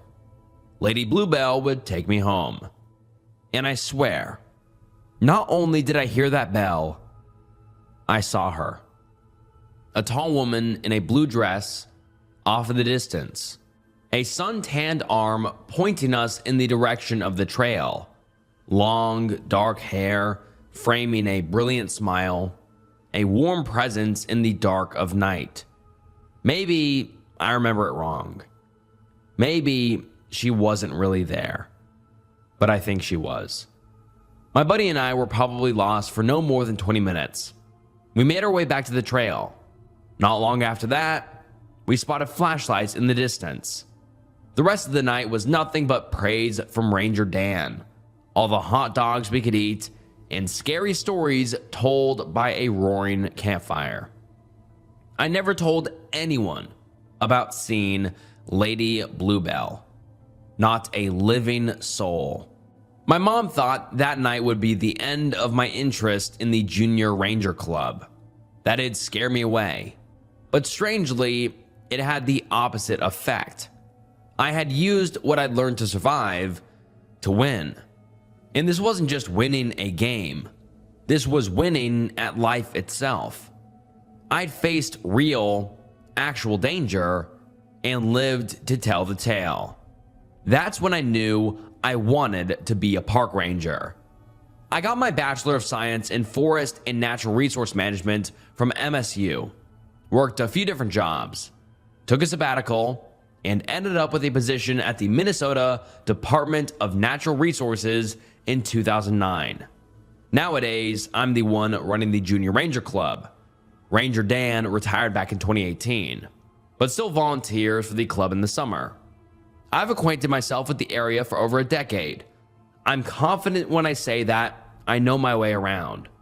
I know what animals roam which areas, and I can tell by these shifting seasons what is to come. I know how flash floods smell, and I can tell by the taste of the air when a lightning storm is coming. Still, every now and then, Mother Nature surprises me, and sometimes she gives way to something different entirely. The park has changed a lot too. The Lady Bluebell program, for example. Over the years, it evolved into a sort of mascot. She was portrayed as this radiant woman in a blue summer dress. She also had her sidekicks like the mischievous Ricky Raccoon and the ever somber Sunny the Sad Sunflower. There were comic books, trading cards, stamps, merchandise. She was a beloved icon. They hired a woman to dress like her every summer, to welcome the junior rangers and teach them the system. Lady Bluebell was sort of our Smokey the Bear, telling kids how to behave in the park to keep themselves and others safe. I loved it. Long after the end of Junior Ranger Club came to an end, I still collected all sorts of Lady Bluebell memorabilia. But there were issues. Over time, some visitors to the park began stealing the blue tape, keeping it as a souvenir. Others just took the bell. Some moved the bell around, purposefully pointing it in the wrong direction. Over time, the effort and resources required to constantly fix the system started to outweigh the benefits. They officially ditched the Lady Bluebell Takes You Home motto in 2008 and retired the mascot entirely in 2011. I was sad to see her go, but it made sense. It just wasn't practical anymore. Times change. Now that you know me a little better, I want to tell you about one particular incident. Something I haven't been able to share with my friends and colleagues. It was late August. I was following our southeasternmost trail, mapping the movements of an elk herd. The leaves were just about to change color, and there was a tinge of cold in the air. Branches had started making snappier sounds, and the days were rapidly growing shorter. Autumn was just around the corner. That day, I was ready to head back when I spotted a plume of smoke just off my trail. Nothing big, possibly a campfire. I decided to give it a once-over, just in case. I came upon a small camp, a rough-looking one-man tent, neon orange, a hastily constructed campfire with what looked like a grilled squirrel. I caught a whiff of sweat coming off the tent, giving me the impression that whoever lived there had been around for a while. Looking at their choice of meat, I figured maybe a bit too long. "Hello?" I called out. "Anyone here?" I heard a shout in response and hurried footsteps. Someone falling, getting up, and then sprinting in my direction. At first, I was taken aback, thinking it might be a wild animal. Seconds later, a young woman crawled into camp. The best word to describe her was disheveled. Her hair was a tangled mess, and she was deeply sunburnt on her arms and face. Her lips were dry and pale, and her hands were shaking. The moment she saw me, her eyes welled up with tears. "Yes," she cried. "Jesus Christ, yes." She got up and flung her arms around me, crying onto my shoulder. Not just a sob either, but a full-on wail. She tried to say something, but every word got stuck in her throat. Did I make it?" she sniffled. "Am I out?" I sat her down, offered her some water, and asked her to calmly explain what happened. I can't believe my luck," she said. "I thought it was all over." I choked on my words. Nothing had prepared me for this. We weren't out looking for anyone. We hadn't been for months, maybe years. It's okay, I said. Let's pack up. Let's get you home. Her name was Anya Baker. She'd been part of a company retreat and got lost somewhere along the way. She figured she'd been on her own for about 2 weeks, but there was no way to tell for sure. The days kinda blend, she sighed. You keep walking, and it might have been an hour or 2 days. It messes with your head.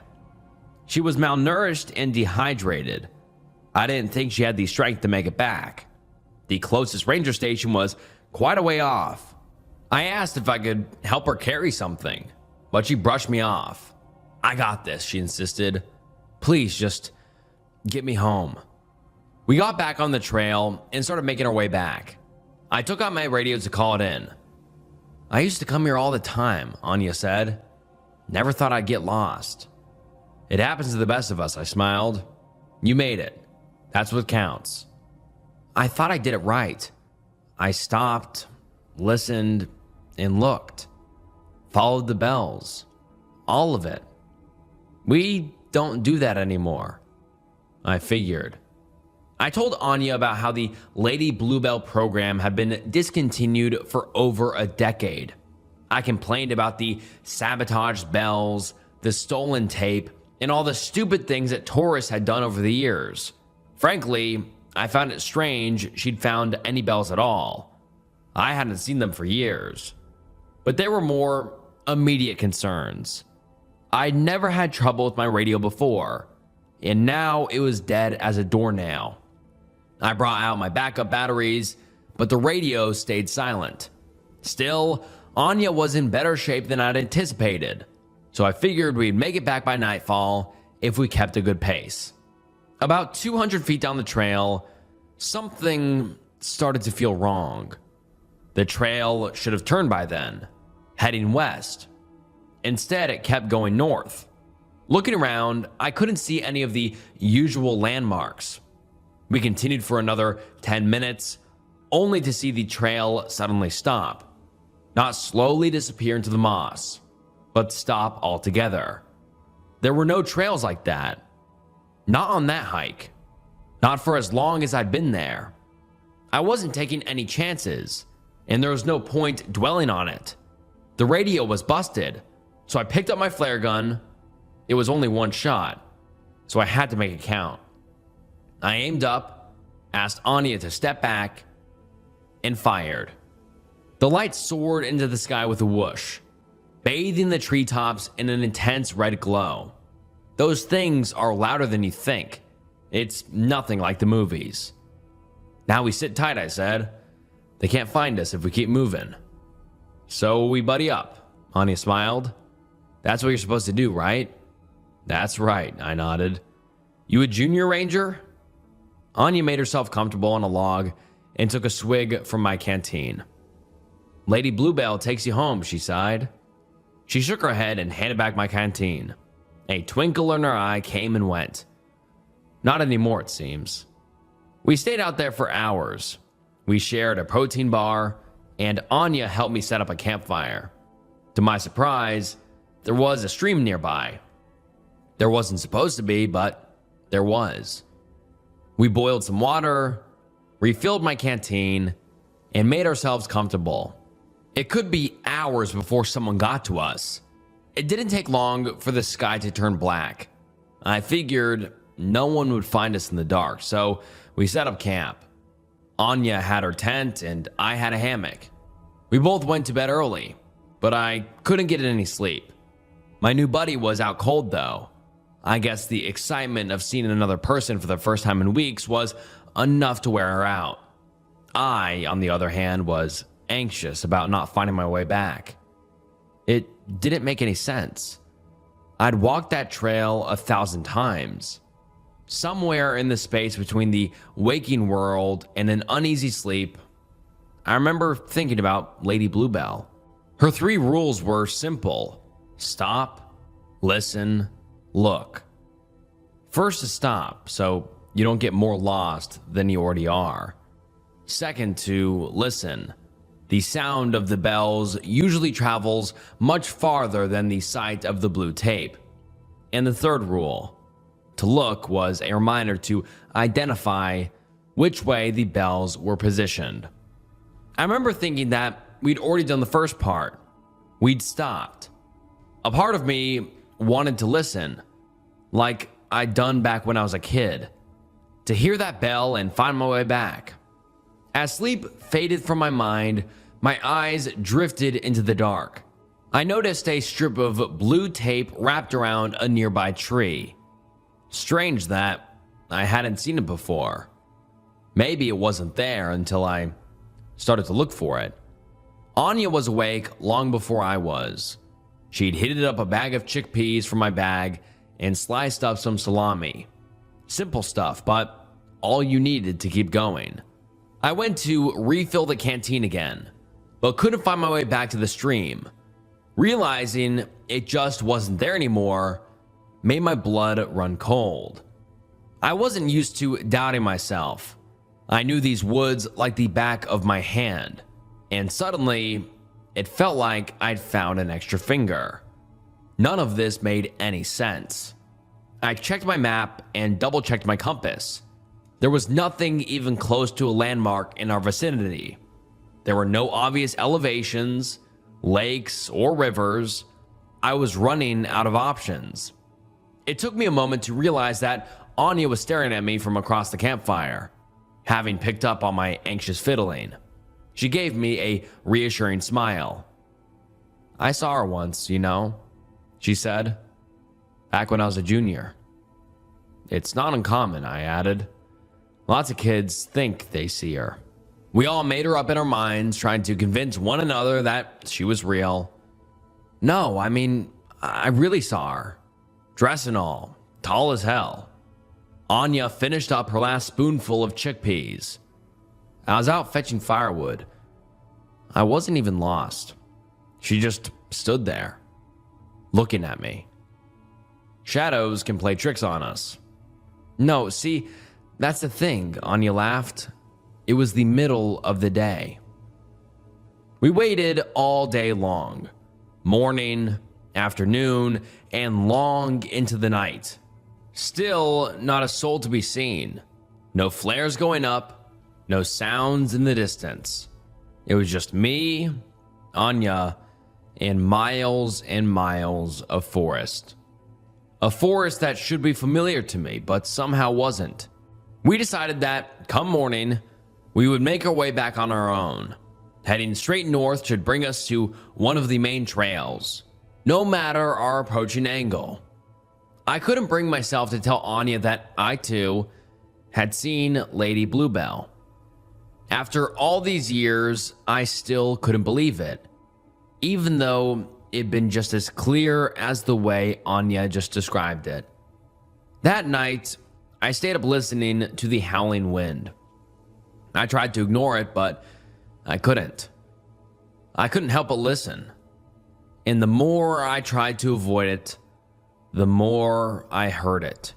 And there, hidden in the breeze, was something else. Distant bells, urging me to look.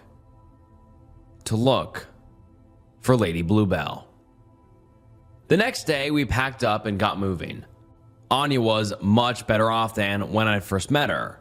Having snacked on most of my backup rations, I still had some left, but we'd have to start foraging soon. Still, the trail shouldn't be more than a few hours out, at most. But then again, nothing seemed to be where it ought to anymore. We hiked through a clearing, stepping over collapsed trees and knee-length grass. Then I spotted something in the distance. I waved Anya over, and we took a detour. It was one of our old stop, listen, look signs. I hadn't seen one in years. It was a bit roughed up, but still legible. However, it'd been slightly altered. Someone had added "don't" to every line with a bright blue paint. Don't stop. Don't listen. Don't look. Lady Bluebell won't take you home. Did you know Anya interrupted. That's new. We came to the same conclusion. We weren't alone out there. We continued north, but I couldn't help the feeling that there was something off about the whole area. I started to notice little details all around, broken branches and paths in the grass. There was a spot next to a large rock that looked like someone had been sleeping next to it. The tracks were pretty distinct. I even found a few footprints, and Anya swore that she'd never been there before. By late afternoon, I was getting worried. Not only had there been more footprints and tracks, but they were getting fresher. We slowed our pace, and I started to take a better look around. I needed to get an estimate of just how many others were out there. I was following the tracks of about 3 people when I saw another clearing ahead of us. It took me a few moments to realize that we had effectively walked in a circle. We were back at square one. I could even see the stop, listen, look sign in the distance. I brought out my compass, took Anya by the arm, and stormed off. We had to try again. I don't know when and where we got turned around, but we couldn't stop now. We kept going north, and this time I didn't put away my compass for a second. We settled into a steady jog, making sure the clearing stayed behind us. Anya kept a steady pace, even if she made a lot of noise. At one point, we stopped to drink some water. I looked back for a second, only to see something in the distance. I couldn't tell what it was, but it was standing upright. No, not just standing. Running. At first, we didn't understand what we were looking at. It took me several seconds to realize it was even human. A young man, no older than 17, maybe 18. Rough hair with cuts all over his legs and arms. He was only wearing a pair of torn jeans, darkened by weeks of built-up dirt. He didn't run like people usually do. He was hunched over and flailing with his arms. He kept doing this strange motion with his neck, like a bobblehead, never standing still. As he got closer, I could hear this constant mumbling, not a scream or a whisper.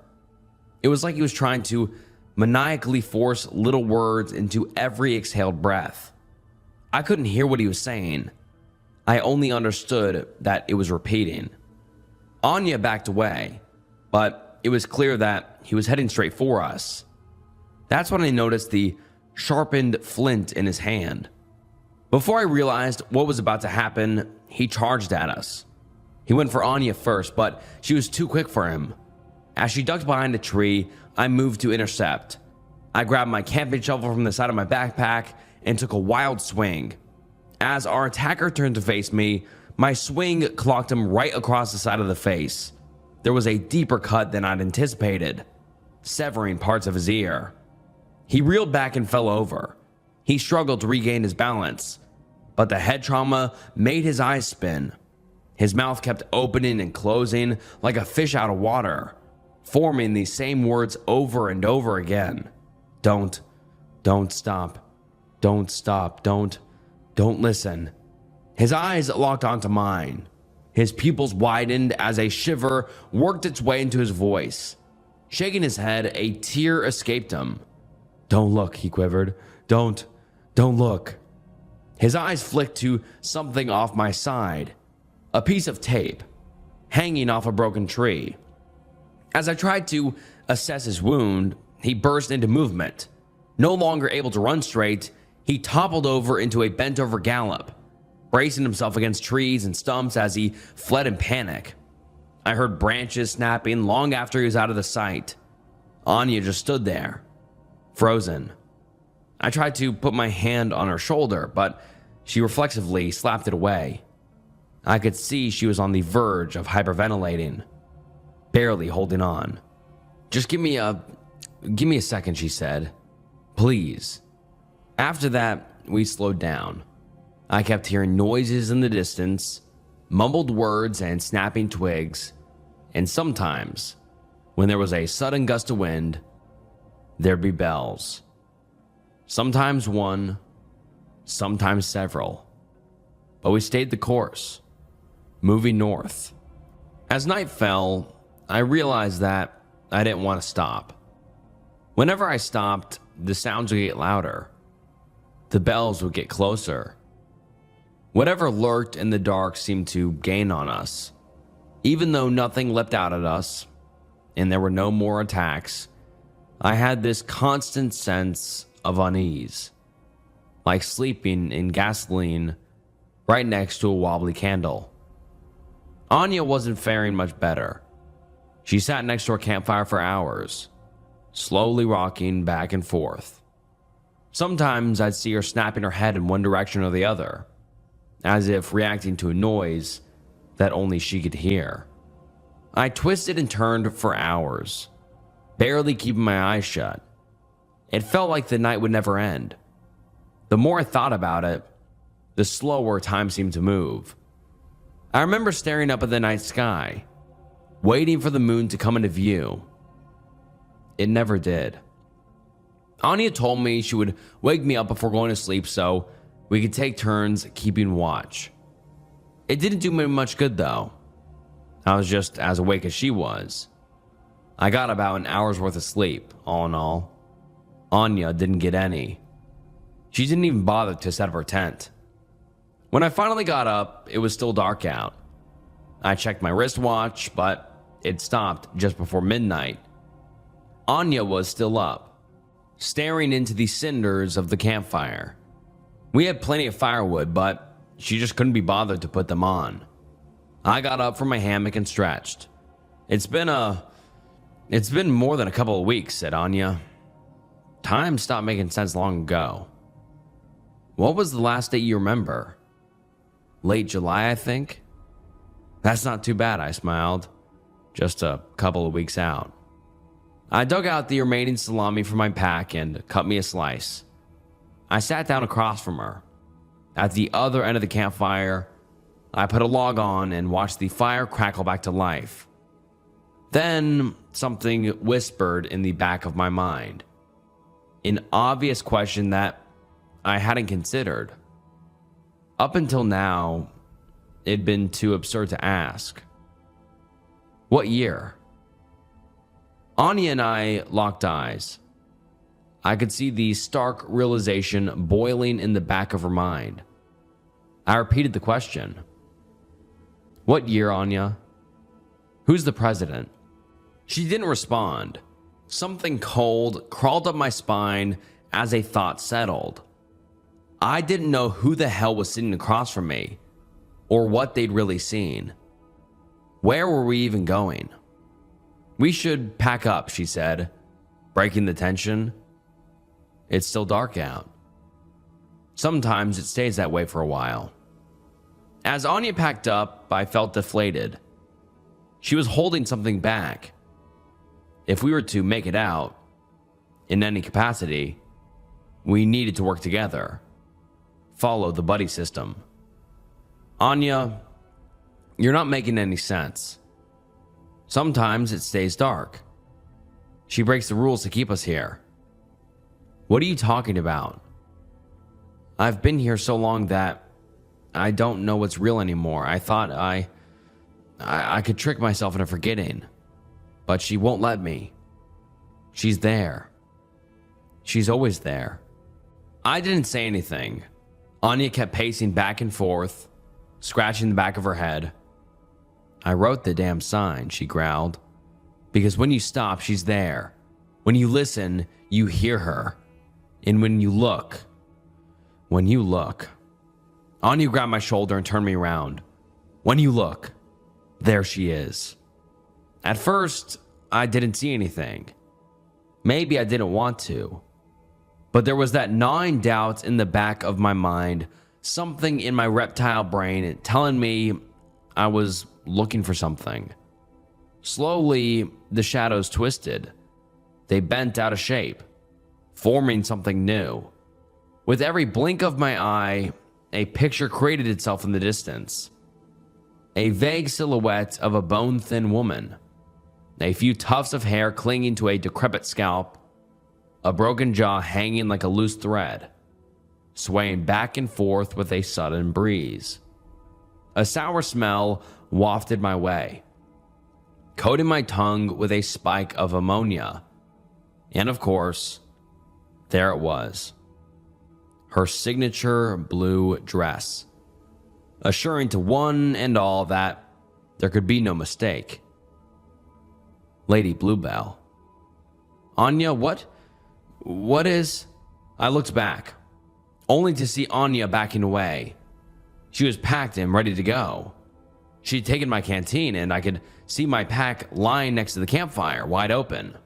There was a palpable fear in her eyes, like a wild animal. I can't let her take me, Anya wheezed. I'm sorry, I'm so sorry. Before I got the chance to process what she'd done, a sound cut through the forest breeze. Bells. So many bells. I turned to see the broken woman towering over me. She was so much taller than expected. My legs buckled as I looked up at no less than a 9-foot-tall monstrosity. Her torn blue dress was lined with bells that chimed against every branch and root she passed over. She wasn't going to let me leave. She refused to be forgotten. I shouldn't have stopped, or listened, or looked. I stepped back and she stepped forward. Her feet barely touched the ground, floating inches above the moss. Her ivory eyes burrowed into me, shrieking with desperation. She wouldn't let me go home. She couldn't. I turned to flee. I ran and jumped and crawled and forced myself past every obstacle. I snagged my foot on fallen rocks. I tumbled down a sudden slope, dropping half my gear. I stepped through a shallow mire, drenching myself in cold water all the way to my knees. I bloodied my hands and feet and face, but I kept going. And somewhere along the way, the sun rose. Wheezing for air, I realized I couldn't hear the bells anymore. But the moment I stopped to listen for them, I heard one. No, I yelled out loud. No, stop thinking. I bit down on my thumb and screamed. I shouldn't listen. I shouldn't stop either. I had to keep going. It all reminded me of what my teachers had said years ago, how the world changed when we observed it. Maybe if it wasn't for the people coming, listen, and look, there would be nothing to see there. Maybe by keeping people around, a part of her collective self remains. I don't know how long I was out there.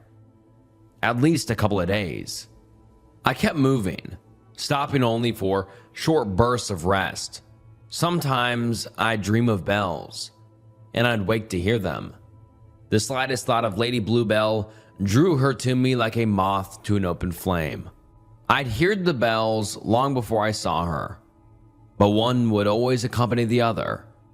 She was always there, a stray thought away. I survived by eating boiled pine cones, roots, and eggs from warbler nests.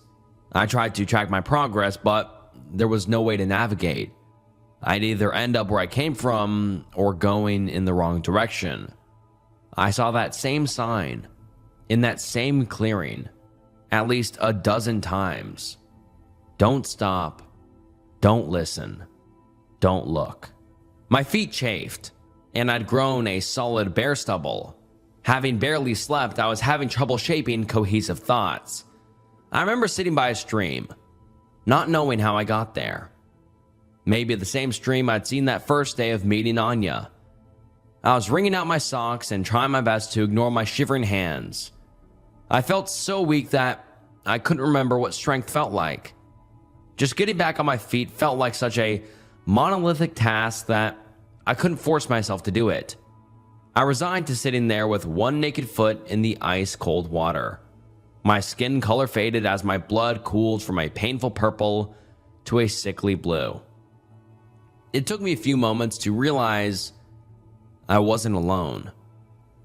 But it wasn't Lady Bluebell. It was Anya, just across the stream. She looked at me with this air of pity, apologetically even. It took me a few seconds to notice the makeshift spear she'd whittled, using the Swiss Army knife from my pack, no doubt. I really am sorry, she said. After she feeds, she calms down. When she's calm, you can get out. I had to bring someone new in. The others are too fast, too clever. I didn't even care. I couldn't bring myself to curse or scream. I just hated Anya and what she turned into. I kept my eyes on the stream, watching the water turn my foot a new tint of blue. Just take a nap, she said. Lean back and let it happen. No fuss, no drama. I barely listened. All I could think of was that tinge of blue forming at the edge of my toe. It made me think of her. It made me think of Bells. It made me look for her. That's it, said Anya, readying her spear. I'll just give you a little tap to make sure we won't have any problems. I looked down at my hands, covered in scabs and bruises, my wet socks clinging to my thigh. Suddenly, a pain shot through my left leg. A quick jab from her spear, and my body exploded with damaged nerves. It was as if a burst of electricity shot through me, forcing me out of my lethargy. As my blood mixed with the stream, I could feel my heart beating out of my chest. I crawled backwards, unable to put any weight on my leg. Anya backed away, staying just close enough to make sure Lady Bluebell was properly fed. And the lady was already there. Maybe I'd listened too long, or looked too hard. Maybe it was just the blue tint of my toe. Whatever it was, my thoughts had drawn her to me. And this time, I couldn't run. I heard the bells dragging my way, and saw a long shadow cover the ground. I looked back for a moment, catching a glimpse of her dead eyes coming my way. Lady Bluebell didn't take you home anymore. I couldn't run, but I had to try something. Anything. I tied my wet socks together into a makeshift blindfold and put it on as tight as I could. I pushed my wet fingers into my ears and screamed. I figured that if I couldn't listen or look, maybe she'd be less interested in feeding on me. I focused on the pain in my leg as hard as I could, letting it envelop my thoughts. I knew she was closing in. My pulse went haywire, begging me to panic, to look back, to listen for threats, and run, to know what to expect, and prepare myself. But I didn't. There was the soft touch of a cloth against my head. Little pieces of metal bells dragged across my body as Lady Bluebell passed me by. She didn't care for someone who couldn't look or listen. But Anya could. Anya did. Keeping the sock blindfold on, I flopped onto my belly. I kept my fingers in my ears, screaming until my throat was raw. I felt a thumping in the ground as something was dropped, and quick footsteps in rapid succession. Someone was running. Then a sudden stop. For what felt like an eternity, it was just me and my thoughts. Maybe she got away. Maybe we both made it. Then something meaty bumped into me. Something warm and wet. It splattered onto my clothes and stained my face, drowning the air with a stench of blood. There was a reverb in the air, like the vibration of a scream. But I didn't turn to look. I didn't turn to listen. And I refused to stop. Hours later, I made myself a crutch. I pressed wet moss into my ears and kept the blindfold tight. Blind and deaf. I forced myself forward. It was just inches at a time. And every step of the way shot through me like a bolt of lightning. And somewhere along the way, I felt a solid trail under my feet. Taking off the blindfold, I started to notice familiar landmarks. My clock started ticking, and my radio burst to life. I was back on familiar ground. Maybe Anya had been right. Lady Bluebell was more relaxed after her feeding. Civilization was just around the corner, waiting for me to observe it once again. I'd been gone for 6 weeks. It was none other than Ranger Dan that came across me, leading a group of junior rangers across the same trail as all those years ago. And yes, he had hot dogs. Now that some time has passed and my leg is healed, I've retreated to an administrative position. I keep my exposure to the park minimal. I haven't told anyone about what really happened. Not only because it sounds completely insane, but because knowing about it might actually put them in danger. I might not get along with everyone, but I wouldn't wish for anyone to come looking for Lady Bluebell. Anya Baker was, indeed, reported missing from a company retreat about 8 years prior. The strange young man was a mystery. No one matching his description has been seen for years. Looking back at it, it feels so obvious. Anya had been so frantically preoccupied with fighting her way forward that she never really considered the very first rule: to just stop. Perhaps there is some greater lesson to be learned. There were so many of us that never wanted Lady Bluebell to leave. We stopped along the trails to listen and look, hoping some part of her was still out there. Maybe we were just looking for our childhoods. I know I was.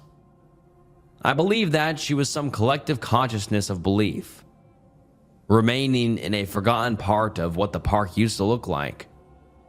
A creature we all made and abandoned, like the ghost of someone who never truly was.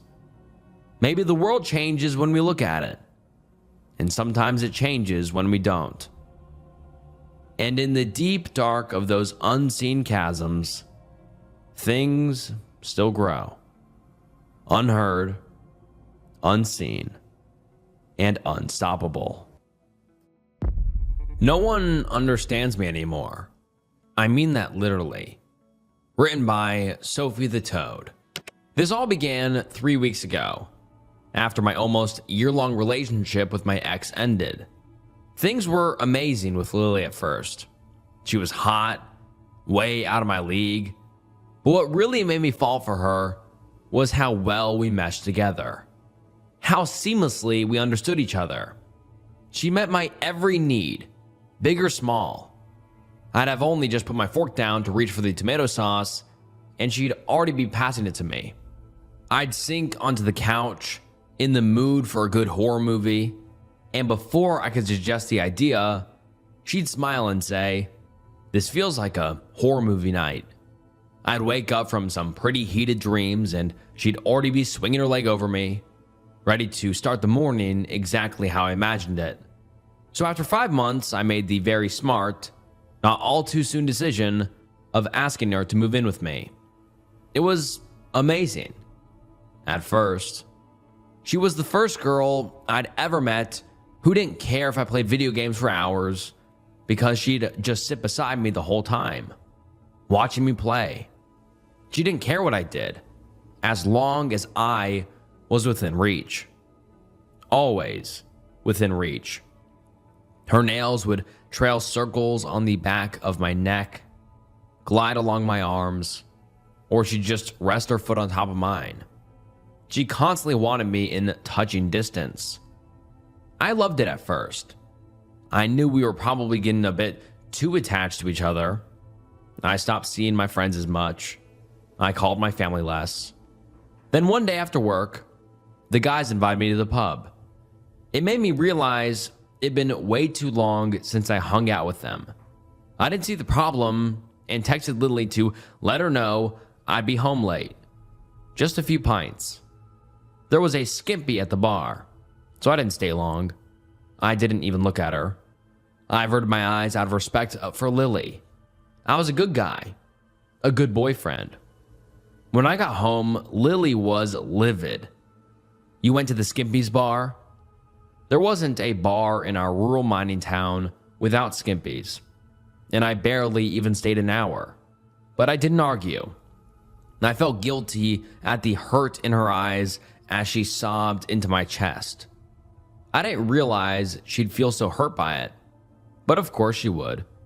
I never should have gone, so I stopped going out to the pub with the guys. I thought it was these skimpies that were the problem. So when the guys invited me to play golf, I thought it'd be no big deal. It was completely innocent. Wrong. She was livid at me again. "You don't even like golf," she cried out. "I just wanted to see my mates," I said carefully. "So you'd rather spend time with them than me?" Babe. I was shocked seeing this insecure side of her I'd never seen before, and definitely a little off-put. Was she being serious? I am allowed to see my mates, right? I said it slowly, hoping it'd make her understand how ridiculous she was being. And it did. She sighed, her anger dissipating, replaced by the sort of sadness that reminded me of a kicked puppy. It made my stomach clench in guilt. "I'm sorry. I just missed you," she said. After that, she stopped being livid whenever I went out without her. Instead, she punished me quietly. If I came home from playing pool at a mate's house, she'd barely look at me, barely speak. I'd feel sick with guilt even though I knew I'd done nothing wrong. The breaking point was lunch with my mom.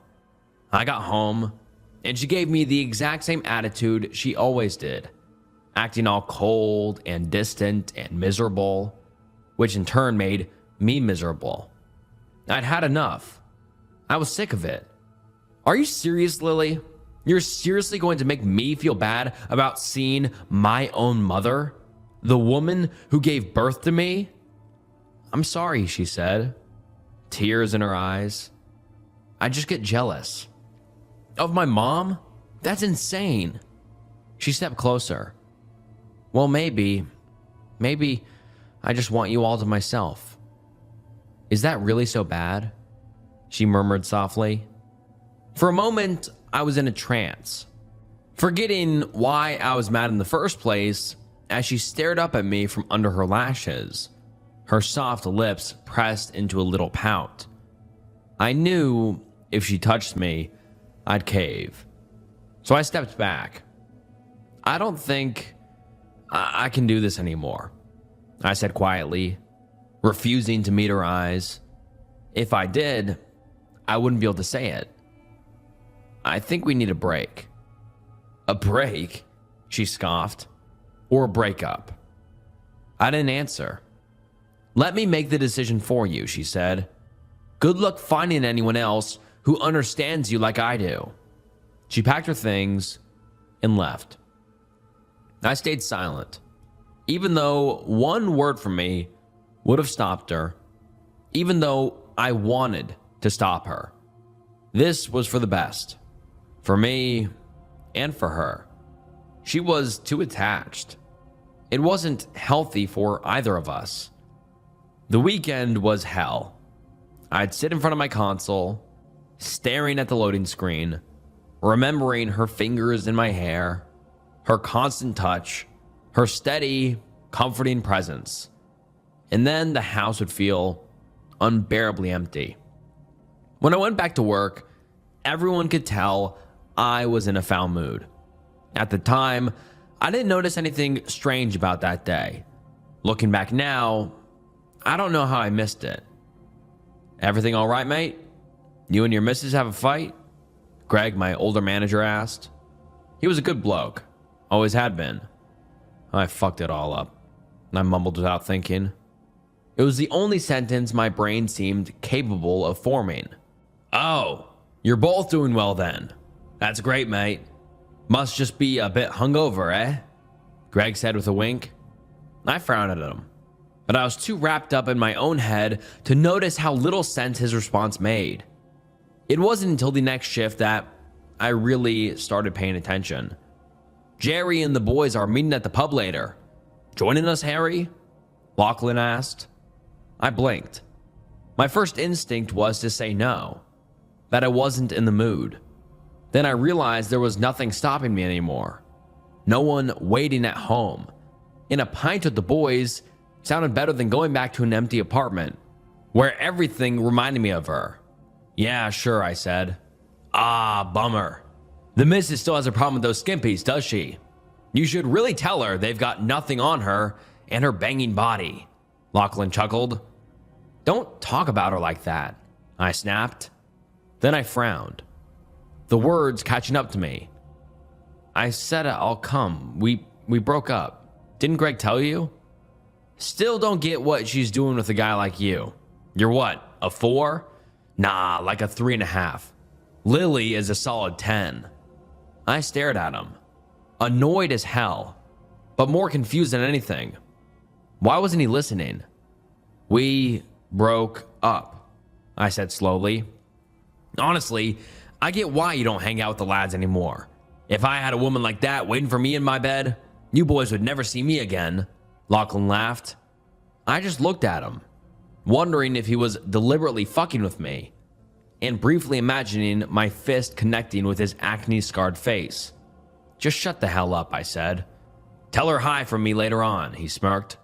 Tell her I could show her what a real man is like. I was seconds away from punching him when Greg called us over. That night, I joined the lads at the bar. I still caught myself averting my eyes from the skimpy, even though I had no reason to anymore. It felt wrong, like muscle memory I couldn't shake. And irritatingly, Lachlan was right. No one compared to Lily. The boys looked genuinely shocked when they saw me. What are you doing here, mate? Isn't you and your missus' anniversary today? Greg asked. It was 1 year exactly, but we weren't together anymore, and I was past exhausted with this. Guys, we broke up. Are you messing with me or something? It isn't funny. It's kind of fucked up, actually. You just left her at the house? That's low, bro. Who would leave a girl like that at home? We broke up. It was pointless. They were purposefully ignoring me, and I couldn't understand why. For the next half hour, they kept shooting me weird, dirty looks, judgmental ones. Lachlan just smirked, like this meant it was finally his chance with Lily. But Lily wasn't here. Why did they think she was still around? What the hell was wrong with them? Your pale ale? The waitress said, setting a beer in front of me. I ordered a Guinness, I frowned. Normally, I just accept it. I hated making a fuss, but between the boys and the constant misunderstanding, something in me snapped. Yes, this is your pale ale, she said slowly, like I was stupid. I know, but I ordered a Guinness. Sir, this is a pale ale, she said again, irritation creeping into her voice. I know.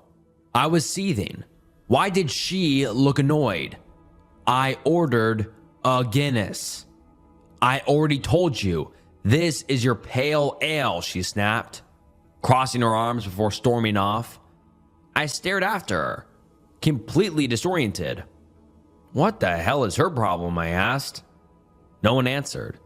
I turned back to the boys, searching their faces for anything that backed me up, but they were all glaring at me. What's the matter with you?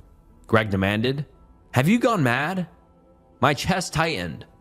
Was I going mad? Or had everyone else? I'm sorry, I said instead. I've been a mess since Lily left me, all right? You didn't even buy her roses? Greg's eyebrow shot up. On your anniversary? Go back home to your missus, mate. Go make things right. What the hell? I stood up, my heart pounding, and left the bar. My thoughts were spiraling. What is going on? At home, I called my mom. I needed to be grounded. I needed something familiar. Her voice had always been able to pull me back when everything else felt wrong. Hey, Mom, I really need someone to talk to, I said. I'm good, honey. What about yourself? She replied. The answer immediately put me on edge. It didn't match what I just said at all. Still, I told myself she hadn't heard me properly. Mom's hearing wasn't always the best. Not great, honestly. Lily and I broke up a few days ago. My throat tightened as I said it. Tears stung my eyes. The first time I felt close to crying since she left. Talking to my mom always did that. Like I could finally let my guard down. Did she like the flowers? What flowers did you get her? I hope you cooked her a good dinner too. You've got a good one there, Harry, Mom said cheerfully. My body went cold. No, there was no way she was ignoring me too. My mom wouldn't do that. She'd never be that cruel. I tried again, slower this time. Mom, we broke up. Lily and I broke up. That's wonderful. I'm so happy you found such a beautiful relationship. You better put a ring on it soon, she laughed. I hurled my phone across the room. My chest rose and fell as I paced. Why didn't anyone understand what I was saying? Lily's voice echoed in my head. Good luck finding anyone else who understands you like I do. My thoughts raced. It was ridiculous, impossible, but I couldn't shake the feeling that this was somehow her doing. Had she told the boys to mess with me? To make me feel crazy as some kind of punishment? I was sure most of them would do anything if she smiled at them. But my mom too? That didn't make sense. Needing answers, I rushed back to my phone, relieved to see it hadn't cracked. The call was still connected. Harry, are you there? Yeah, I've got to go, Mom. Love you, I said. Yes, I am looking forward to lunch next week, she replied pleasantly. Even that didn't line up with what I'd said. I ended the call with a shaky breath and dialed Lily's number, only hesitating for a moment. She picked up on the first ring, just like she always used to. Lily had always been within reach, always there when I needed her. Harry? Her voice was soft, sad. My chest tightened instantly.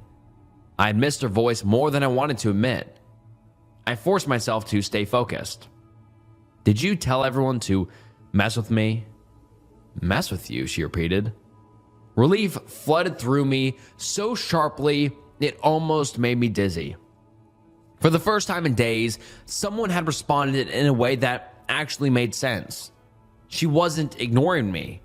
She wasn't twisting my words. She was listening. She was understanding me. Harry, what are you talking about? I hesitated, suddenly aware of how insane I sounded. Still, I couldn't let it go. It's just, everyone is ignoring me. They're not listening to a thing I'm saying. They're making me feel crazy. And I remember the last thing you said to me was, good luck finding anyone else who understands me like I do. She went quiet. The silence stretched unbearably. My heart hammered in my chest. I said that because I was hurt, she said finally, her voice low. Guilt stabbed straight through me. I'd never wanted to hurt her. That had never been my intention. What do you mean everyone is ignoring you? She asked. She sounded genuinely confused, concerned even. I dragged a hand down my face. It's like they're pranking me. I'll say one thing and they'll respond with something that makes no sense. I can't get through to anyone. Saying it out loud only made it feel worse, unreal, like I was describing someone else's breakdown. I understand, she said. My head snapped up. You do? Yeah. Since coming back to live with my parents, seeing my friends again, I don't know. It's like no one's on the same wavelength as me. I can't connect with anyone either, Harry, she said quietly. Not since you. My chest ached. That wasn't what I meant. Was it? I miss you. The words tumbled from my mouth before I could stop them. They felt right to say. I did miss her. I miss you too, but you're right. This is for the best. When I moved out there, all I had was you. I guess I got pretty attached. It was hard to make friends. I was jealous you had so many people. And all I had was you. She sighed, and the sound twisted something deep in me. I remembered those moments clearly now. Her jealousy, her insecurity. I'd always brushed it off, but I'd lived in this town my whole life. She'd left everything behind for me. Family, friends, her entire support system. Of course, she'd clung to me. Why had that ever felt like a problem? Why hadn't I just brought her along more, instead of insisting on doing things my own? The more I thought about it, the less sense our breakup made. The unease I'd felt around her dissolved, replaced by regret so sharp it made my chest hurt. I want you back, Lily.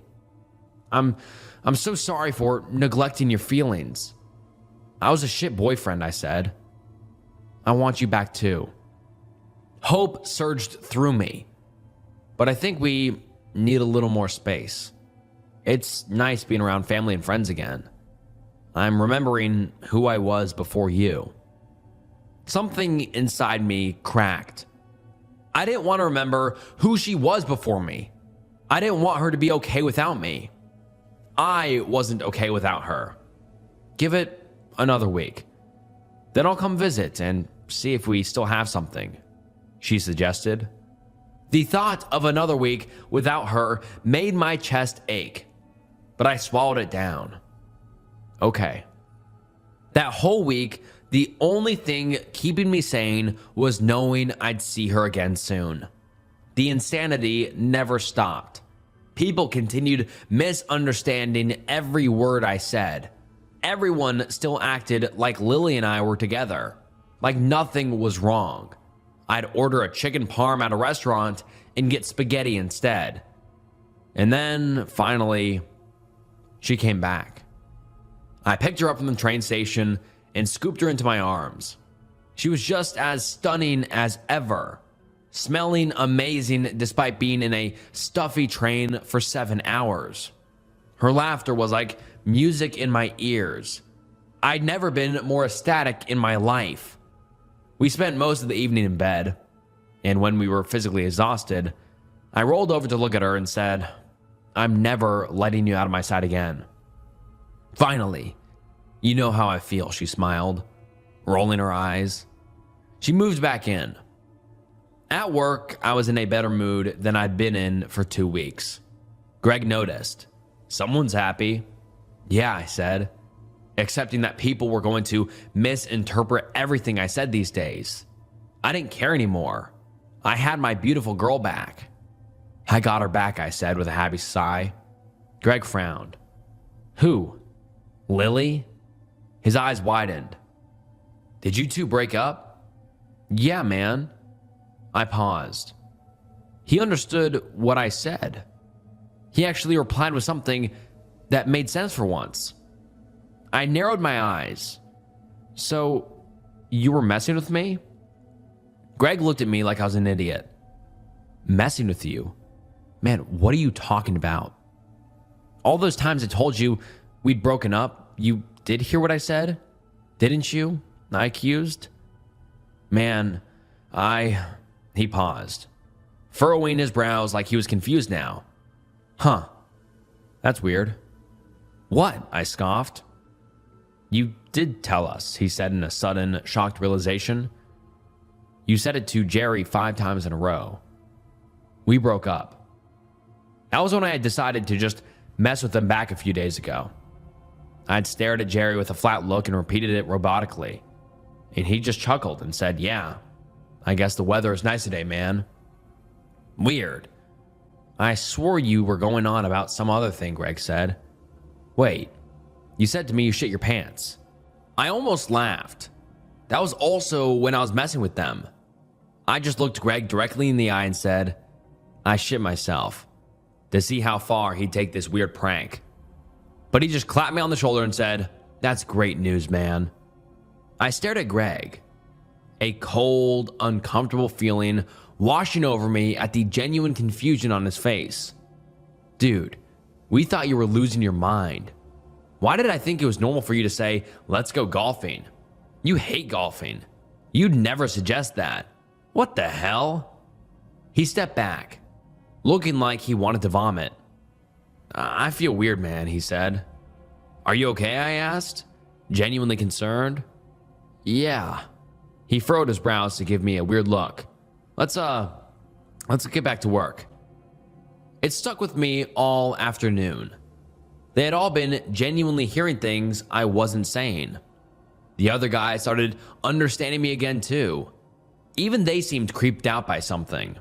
It's like some voodoo shit, I heard Jerry mutter to Lachlan. Lachlan almost looked scared when he looked at me now. I didn't let it spoil my mood. I was a little weirded out, sure, but I had my beautiful girl back. Everything felt right again. How's your day? Lily asked when I came home. I hugged her immediately and breathed her in. She was like a drug. Her scent, her warmth, my entire body relaxed. Good, but a lot better now. Over the week, the boys invited me out more than usual. They were persistent, but I refused every time. All I wanted was to be with Lily. I canceled plans with Mom. I wanted to spend every minute with her. I even started thinking about quitting my well-paying job for a remote one so I could stay home. Anything to be surrounded by her. Until one day, the boys cornered me at work. They all looked worried, even Lachlan. Something's happening to you, man, Jerry said. And it's because of Lily. What? I laughed, shaking my head. He stayed serious. What do you even know about her? The question hit me like a punch. What do you mean? I mean, like, what does she do? Does she work? Where does her family live? How did you meet? Greg asked. My mind went blank. I didn't have answers to any of it. But that wasn't the worst part. A strange part of me, something old and buried, screamed that something was wrong. Like a threat hovering just out of sight. She doesn't work, I said. Does she? I wasn't sure. I make more than enough to support us both, I shrugged. Besides, she's easy to provide for. And she catches the train to see her family, so obviously they must live in the city. You don't know where her parents live? Jerry demanded. Have you ever even met them? Of course I had. Had I? My stomach twisted. When did you pick her up from the train?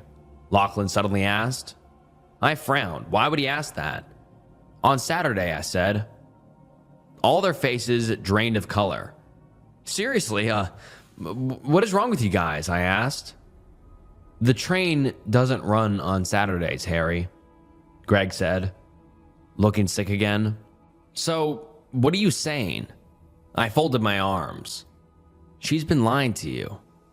And she's doing something really weird to you. And us. We didn't understand what you were saying for a full week, Harry. Do you know how freaky that is? And now, when we think back on that week, it's like there was an evil presence with us. Something controlling us. Something's wrong with that chick. Don't talk about her like that, I spat. How did you meet her, Harry? Greg repeated. I don't know, I snapped. They all looked at each other, like I just confirmed something for them. You need to get away from her. She's some sort of... Jerry trailed off. Like he knew the word he was about to say sounded ridiculous even to him. Fuck this, I'm leaving early. I turned away from them. We've never even met her, Harry. I could have sworn we had, but we haven't. Has your mom even met her?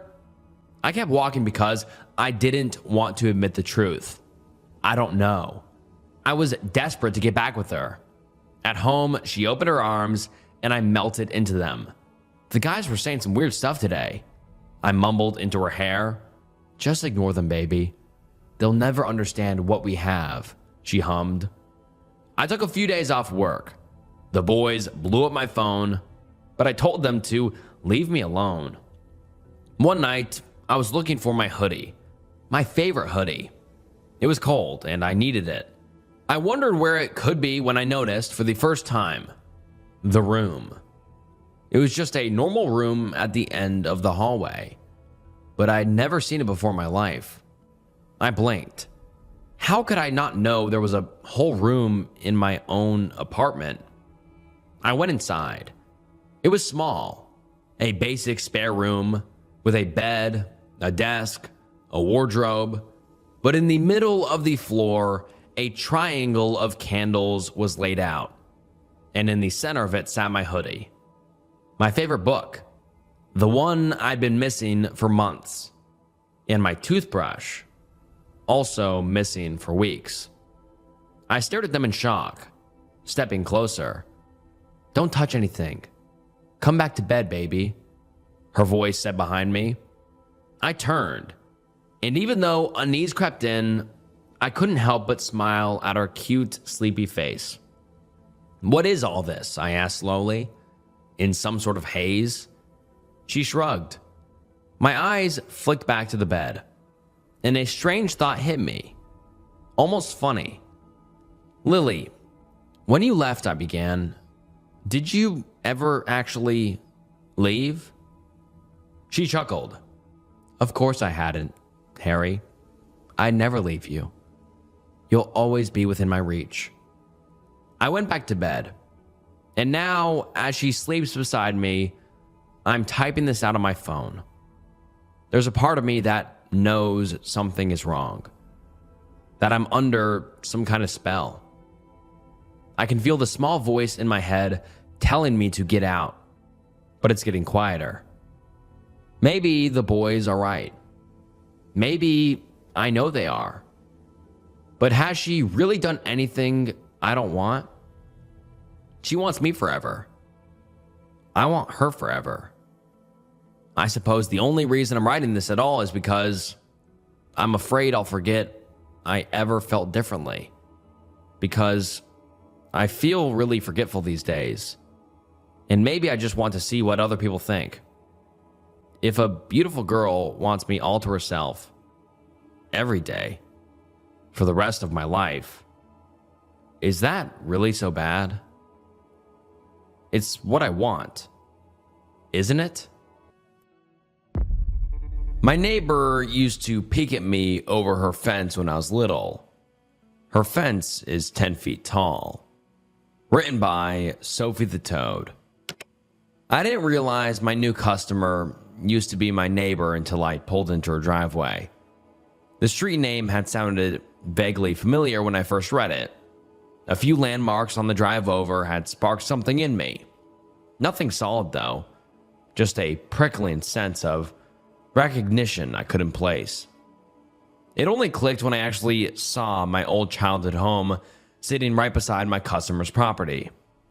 I know it's strange that it took me so long, that I hadn't recognized anything when I put the address into Google Maps. But my uncle moved me out of this quiet neighborhood when I was 6. I barely remembered anything about living on this street or in that house. My girlfriend, Ellie, said that wasn't quite normal. Told me gently that it was probably my brain blocking things out on purpose. I sat gripping the steering wheel long after I'd parked, staring at my childhood home. It backed onto a large woodland area, tall trees looming far above the ground. The bungalow itself looked abandoned. Shattered windows, empty bottles scattered across dead yellow grass. Clearly, no one had lived there for a long time. A heavy pressure settled in my chest. For a moment, I considered leaving. But I'd only started my lawn mowing business a few months ago. I needed the money. This woman was only my 3rd customer so far. She hadn't called like the others. She'd emailed instead. Am interested in your service. Every week Sunday work? Question mark, question mark. I replied that Sundays were fine and asked for the address. She sent it, followed by another message. Door left open Sundays.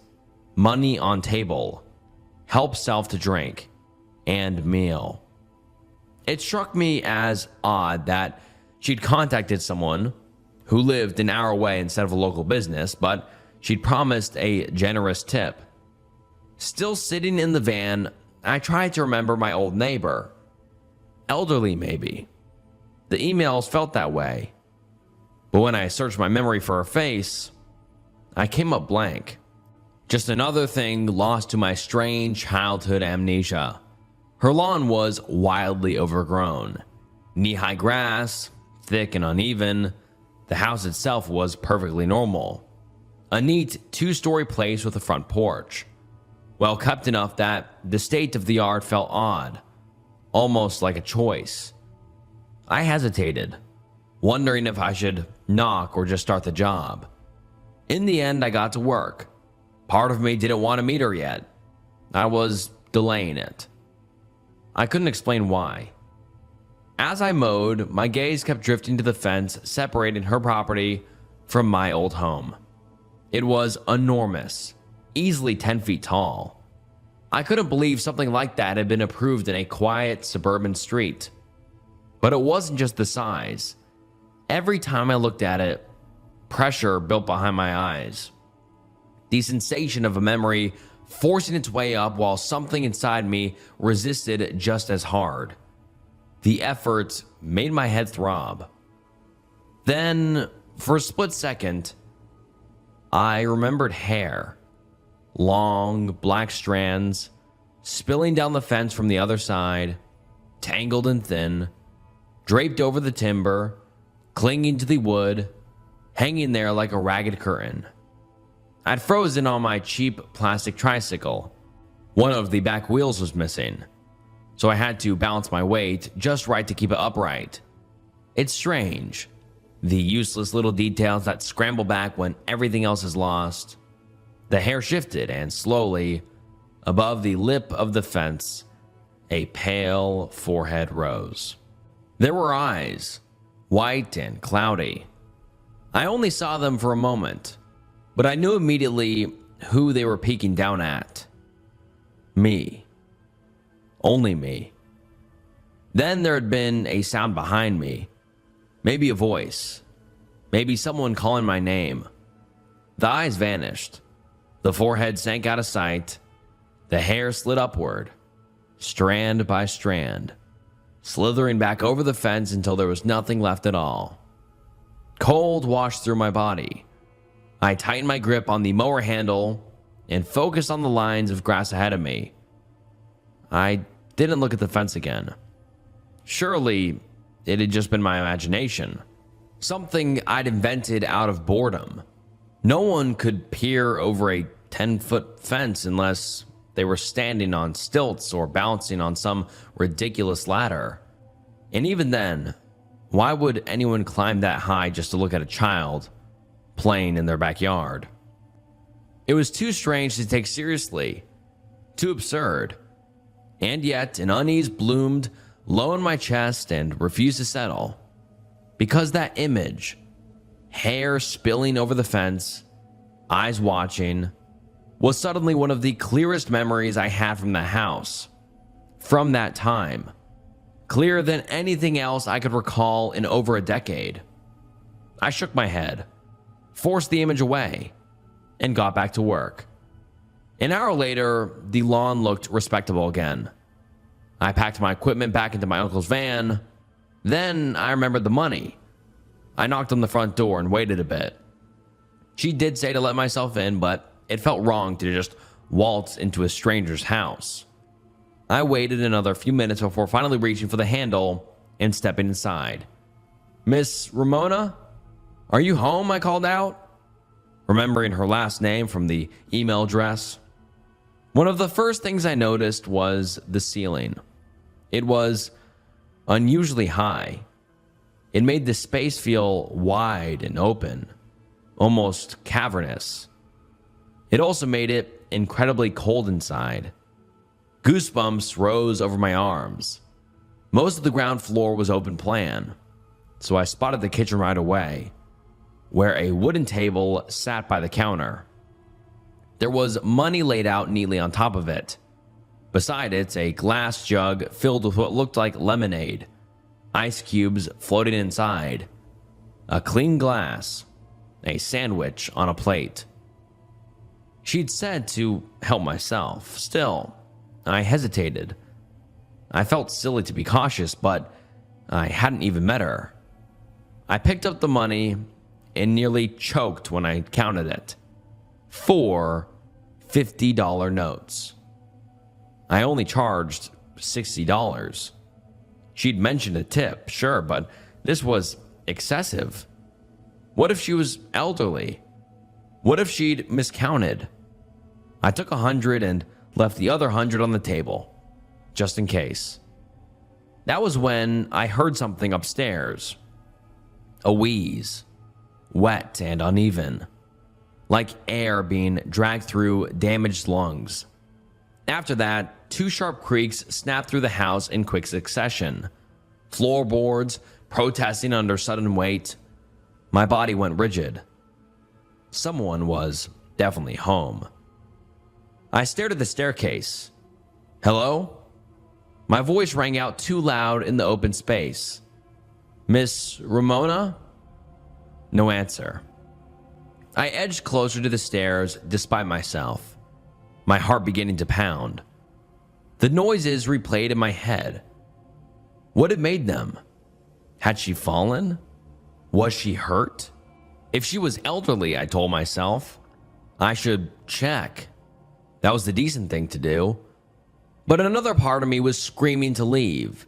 The feeling was sudden and absolute, like stepping into a place you were never meant to enter, like bait.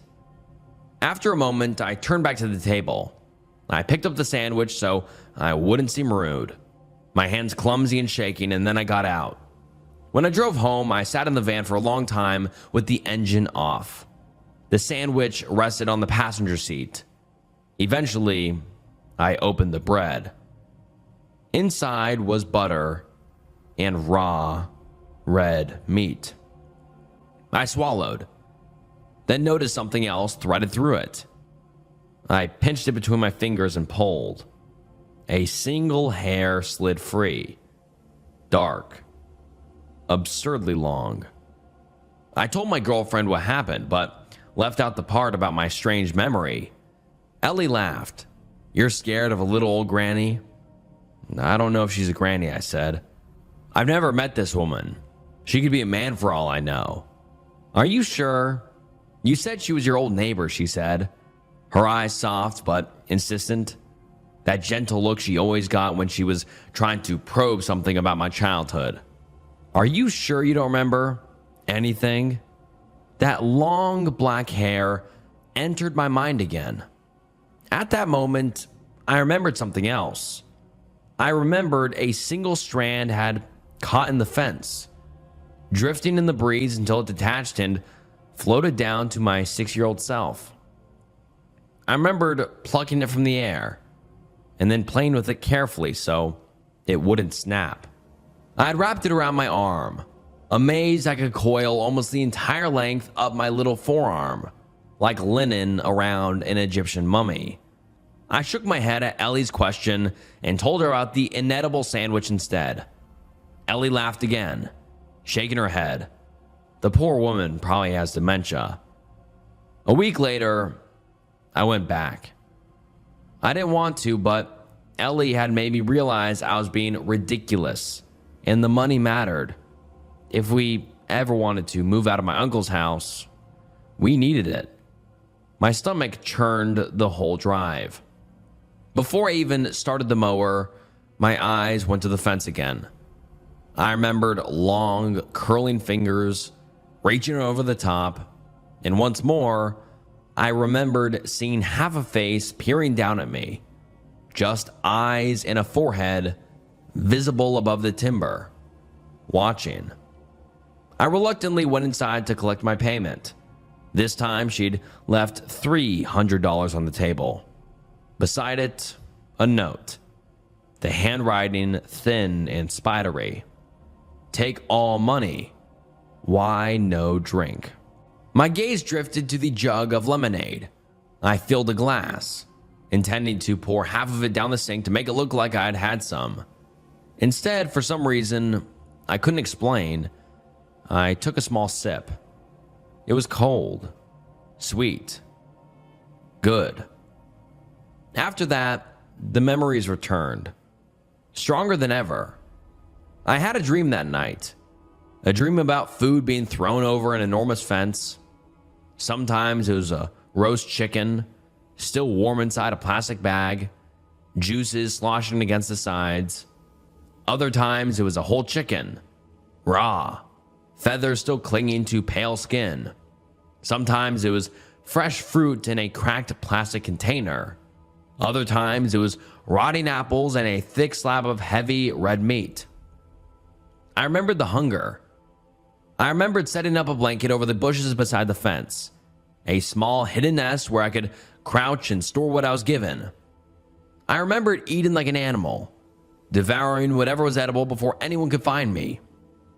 I remembered my scalp itching constantly, lice, multiplying, biting, crawling, with no one bothering to stop them. A whole kingdom of parasites living freely in my hair. Then I remembered the hand. It slipped through the narrow gap between the fence and the bushes where I sat with my back pressed against the timber, rustling the spindly branches. The hand was enormous but gentle. One long finger brushed the tangled hair out of my face. The itching faded. I stared up and saw nothing but the endless length of a thin gray arm disappearing over the fence. I remembered wrapping my small hands around that enormous finger and holding tight, crying into it. Then I remembered an angry voice coming from somewhere. The finger wriggled gently until I released it, and then the hand vanished. The arm withdrew. When I looked back up, only a faint wisp of dark hair was visible above the fence line. Someone tore the blanket away from my hiding place. They yelled, screamed in disgust. I was sitting on a hoard of food. A lot of it was rotting. There were flies. There were maggots. Hands grabbed my arm and dragged me out of the bushes and away from the massive fence so hard I thought the bone would snap. "Stop," I screamed. The third time I went back to mow Ramona's lawn, I did not hesitate. Something had begun to clarify itself inside of me, like an image slowly coming into focus. And I knew I needed to speak with her. Ramona. Finally.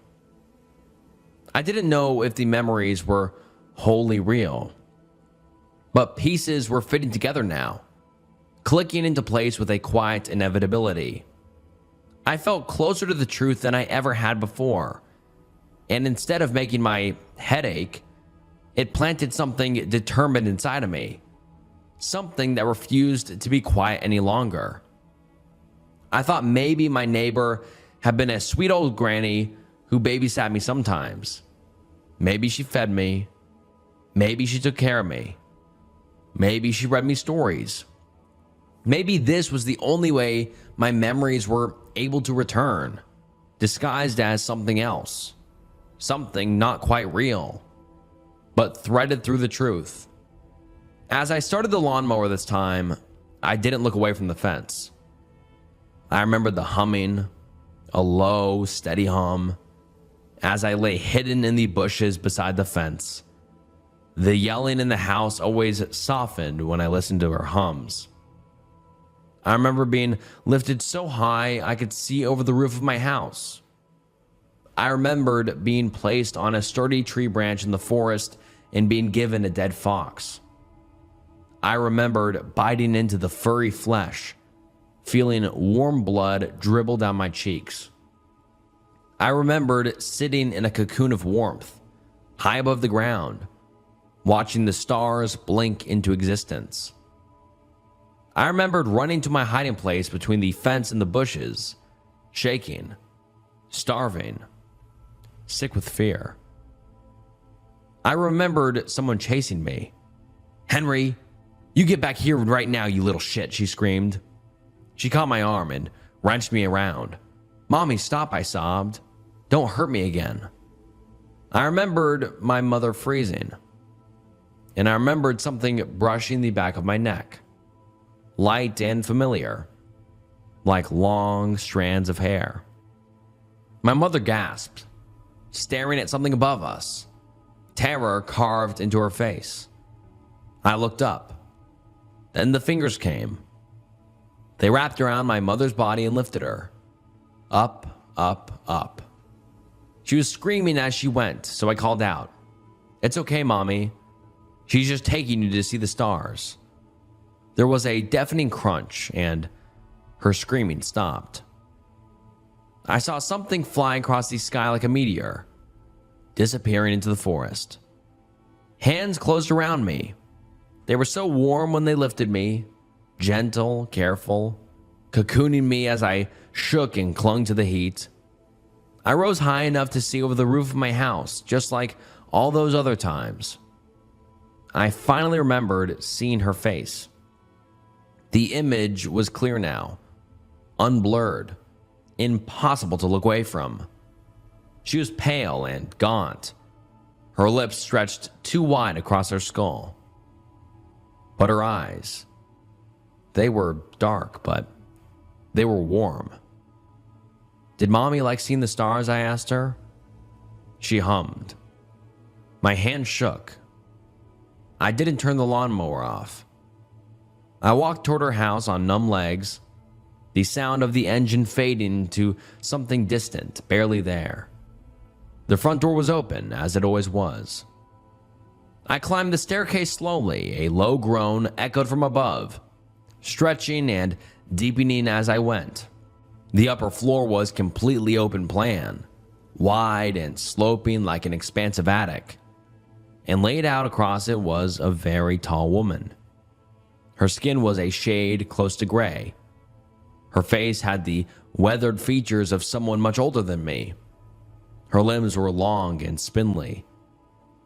She lay on her side on a soft floor mat that covered nearly every inch of the space, her body folded carefully, purposefully, as if she had made herself smaller for me. Her eyes found mine the moment I stepped inside. I dropped to my knees and sobbed before I could stop myself. Terror and grief and everything I had buried for so long rushed through me all at once, crushing and merciless. Fingers reached out, impossibly large, wrapping around me and drawing me gently toward her. I was pulled into warmth, deep and steady, and my shivering slowly began to ease. "You killed her," I sobbed. "You killed her, didn't you?" She hummed softly. Why would you do that?" I said, the words breaking apart as they left me. She brushed my hair back.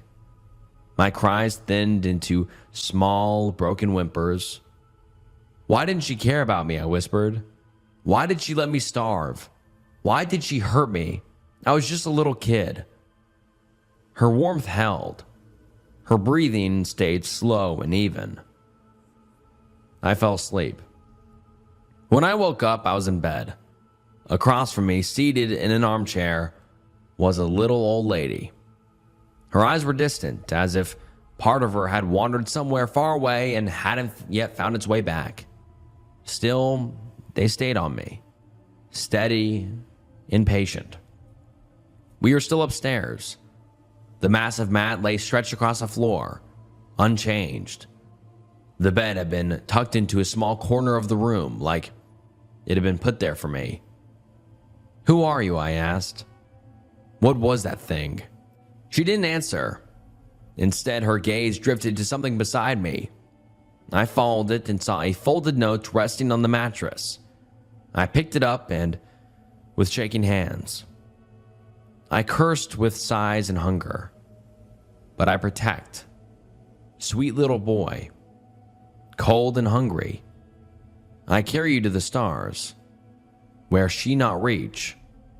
Lost myself when I took her, but she not hurt you anymore. Forgive me, please. When I drove home, I finally asked my uncle to tell me the truth. I'd always known something horrible happened to my mother, but there were details surrounding the event that, deep down, I think I never wanted to learn. But I felt stronger now. I was ready. He showed me the pictures first. They were of me as a little boy. My hair was long and scraggly. I wore dirty clothes that were torn at the seams. My body was mapped with bruises and cuts and burn marks. There wasn't much to know in the end, except the fact that my mother was a monster. And when she was found in the woods one day, half eaten, a case that would quickly be declared as an animal attack. People called it karma after they learned what she did to me. I continued to visit Ramona. I brushed her hair and cared for her when she was a little old granny. I laid down and listened to her hums when she was something else. I wrote all this down because, unlike my mother, Ramona deserves to be remembered. I could never tell anyone about her. They would have hurt her or killed her. But I needed someone to know. Ramona may have been a beast, but it wasn't her fault. Even when she lost control, it all came down to an instinct to protect. When she was dying, I fell asleep holding her large hand. And when I woke up, there was nothing. She was gone. Even though she doesn't live there anymore, even though the house is no longer occupied, I still go back to mow her lawn. And sometimes, when the lawn is done, I linger until the night swallows the sky. When I focus on the constellations, it almost feels like I'm rising, slowly, above the roof of the house. I'm in jail for insurance fraud. Written by Saturdead. I'm Ridgy. I'm in jail for insurance fraud. I can't tell you much about it, but a couple of things are relevant. For one, I never hurt anyone. That's not me. Second, I was damn good at it. If it hadn't been for someone stabbing me in the back, I'd be living the high life right now. Instead, I'm here, still in jail. But yeah, there's a bit more to it. I've tried telling this story a couple of times, but there aren't many folks around that care to listen. I'll just throw this out there. Maybe you'll learn something. Maybe you know something. I got here a couple of years ago. It was pretty uneventful. All of a sudden, I'm standing there with a handful of necessities next to a guy named Marco, being told we're living together. I was so scared, I didn't know what to do. I stood there for about half an hour before Marco turned around and took a nap. I don't think he was tired, but it was too awkward to tell me straight up that he wasn't going to hurt me. I wasn't worth the hassle. Jail isn't as dramatic as you might think. Don't cross any lines, and you don't expect any favors. And you've done most of the work. You get used to the rhythm of things pretty quickly. You keep your head down, do what you're told, and don't go asking too many questions. If a CO tells you to go back to your cell, you go back. They're going to be around just as long as you. Don't make enemies with them. And I mean, yeah, I saw some things. It wasn't my business. Some people shuffled around duct tape packages or flashed a blade when the guards weren't looking. Most of it was for show. I try not to make trouble, but it's hard to be off the radar. You start testing boundaries. You get confident, you know? I didn't want to add years to my sentence, but I figured that if I could make my stay a little easier, that wouldn't hurt. For example, there was one CO who was always wearing gloves. We called him Pot, as in Potbelly. I managed to trick him into coating his fingers in peanut butter without him noticing. And he went to input a 4-digit code to get in one of the supply closets. Since his fingers were sticky, I could check which buttons got stuck. Then it was just a numbers game. I handed that information off to Marco, and some of his guys for half a box of chocolate bars from the commissary. Harmless. Well, the guards didn't think so. No one got hurt, but there was an inquiry as to how the inmates managed to get unsupervised access to the supply closet.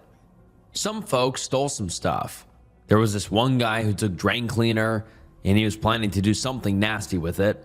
The guards caught on before he did it. That made them ask questions. And while it didn't incriminate me directly, it put me on Pot's radar. He didn't have any evidence, but he didn't need any. He saw right through me, and he stopped wearing his gloves all the time. For a couple of weeks, that was all there was to it. A couple of nasty looks when we crossed paths in the hallway. I kinda forgot about it, and I promised myself I wouldn't roll the dice like that again. Then one day, during lunch, Pot comes up to me. I thought he was gonna smack me across the face, but instead he patted me on the shoulder. "Thanks for the bench thing," he smiled. I looked at him and raised an eyebrow. I had no idea what he was talking about. Then he wandered off. Marco was sitting across from me, enjoying some beans and tomato sauce. I could see something in his eyes darken as he put down his spoon. "Why did he say that?" he asked. "No idea." "What bench thing? What did you—" Marco shook his head, then frowned. He pointed a finger at me. "Did you say something about the hiding spot?" "What hiding spot?" "There's a... by the bench, back of the yard." "Don't tell me you don't know." I didn't know, and I tried to tell him, but he was already rattled. See, there was this hiding spot out in the yard. It was a sort of dead drop that some of the guys used to move stuff. It was a hollowed out spot on the bottom of a bench in the yard, no bigger than a fist. I'd never heard about it, but all of a sudden, people were looking my way. Some were asking questions, and a couple hours later, I realized why. The guards had filled the hole in the bench and taken something. Something that was a big enough deal to get one of the guys carried off to solitary. And his crew was mad enough not to hide their weapons anymore. And soon enough, a lot of them were looking my way. That's why Pot had said what he did. He couldn't get to me directly, so he went the other way. His boss must have chewed him out bad. I was turned into a sort of pariah overnight. Marco stopped talking to me, and people distanced themselves. Didn't matter what I said. I already had the target on my back. You can't talk your way out of that. Talking to the guards is just digging your grave deeper and faster. You gotta keep to yourself, be smart, and hope it goes away. I tried a couple of things. I joined a sort of study group to get some name recognition. Most folks stick to themselves, but just showing your face enough can make them hesitant to put a fist through it. That, or maybe I could get my foot in the door of a proper crew. I could use the protection. Problem was, I was already blacklisted. It wasn't worth it for any one group to single-handedly break the peace. I was no one to them. Why would they care? The final wake-up call came one night just before lockdown. Marco wasn't back yet. I was in my top bunk, reading a cheap crime thriller. All of a sudden, there was a guy in the doorway, leaning against the frame. There are two more guys behind him. He's smiling, but there's no joy in it. It's empty. "Which side's your favorite?" he asked. "Which what?" "Which side's your favorite? You a lefty or righty?" I held my book with my right hand. Before I could answer, he nodded. "Righty. Well, then I'm gonna do you a favor." I didn't say anything. I just shuffled back a little. "We don't want you running off, so we're cutting up a lung. I figured you could pick which side to keep, yeah?" I didn't say a thing. Don't ask questions. Keep your head down. Anything I did would just make it worse. "We'll poke out your left one. You get to keep the right. I'm good like that." He was about to take a step through the door when someone mumbled something. That joyless smile looked away, then back at me. "See you soon." He tapped the door and walked off. I had to do something. I couldn't sit around and wait to get stabbed to death, so I started exploring some options. I thought maybe I could get transferred, but not on short notice. I could get put in solitary, but that was just a countdown until they got another shot at stabbing me. I considered snitching, but that would make more enemies. They'd have to put me with the S-word criminals. I don't want to say Marco and I were friends, but we talk sometimes. I didn't ask him for any advice, but he had some to give either way. Once, as I drifted off to sleep, I heard him mumble, "You ought to look for Haywood." "Who's Haywood?" "He got out." "What do you mean?" "He got out, man. He's gone." "How'd he do it?" "No one knows. Maybe you can figure it out." A prison break wasn't on my list, but I didn't know what else to do. It wasn't so much about getting out as it was about making it another day. I might not even do it, but having it in my back pocket could turn out to be an actual lifesaver. I didn't have a lot of friends in there, but there were a couple of folks I could drop a name to without getting angry looks. I asked around about Haywood, and most folks had no idea who I was talking about. For a while, I thought Marco was messing with me. There was this old guy running the kitchen who knew everybody, and he just waved me off. Maybe he didn't know Haywood, or maybe he didn't want to say. I figured out a couple of things. Haywood used to have a cell on the top floor of the D block, for example. He was from South Dakota and had been in for murder. The details were sketchy, but most folks figured he died. Others weren't so sure.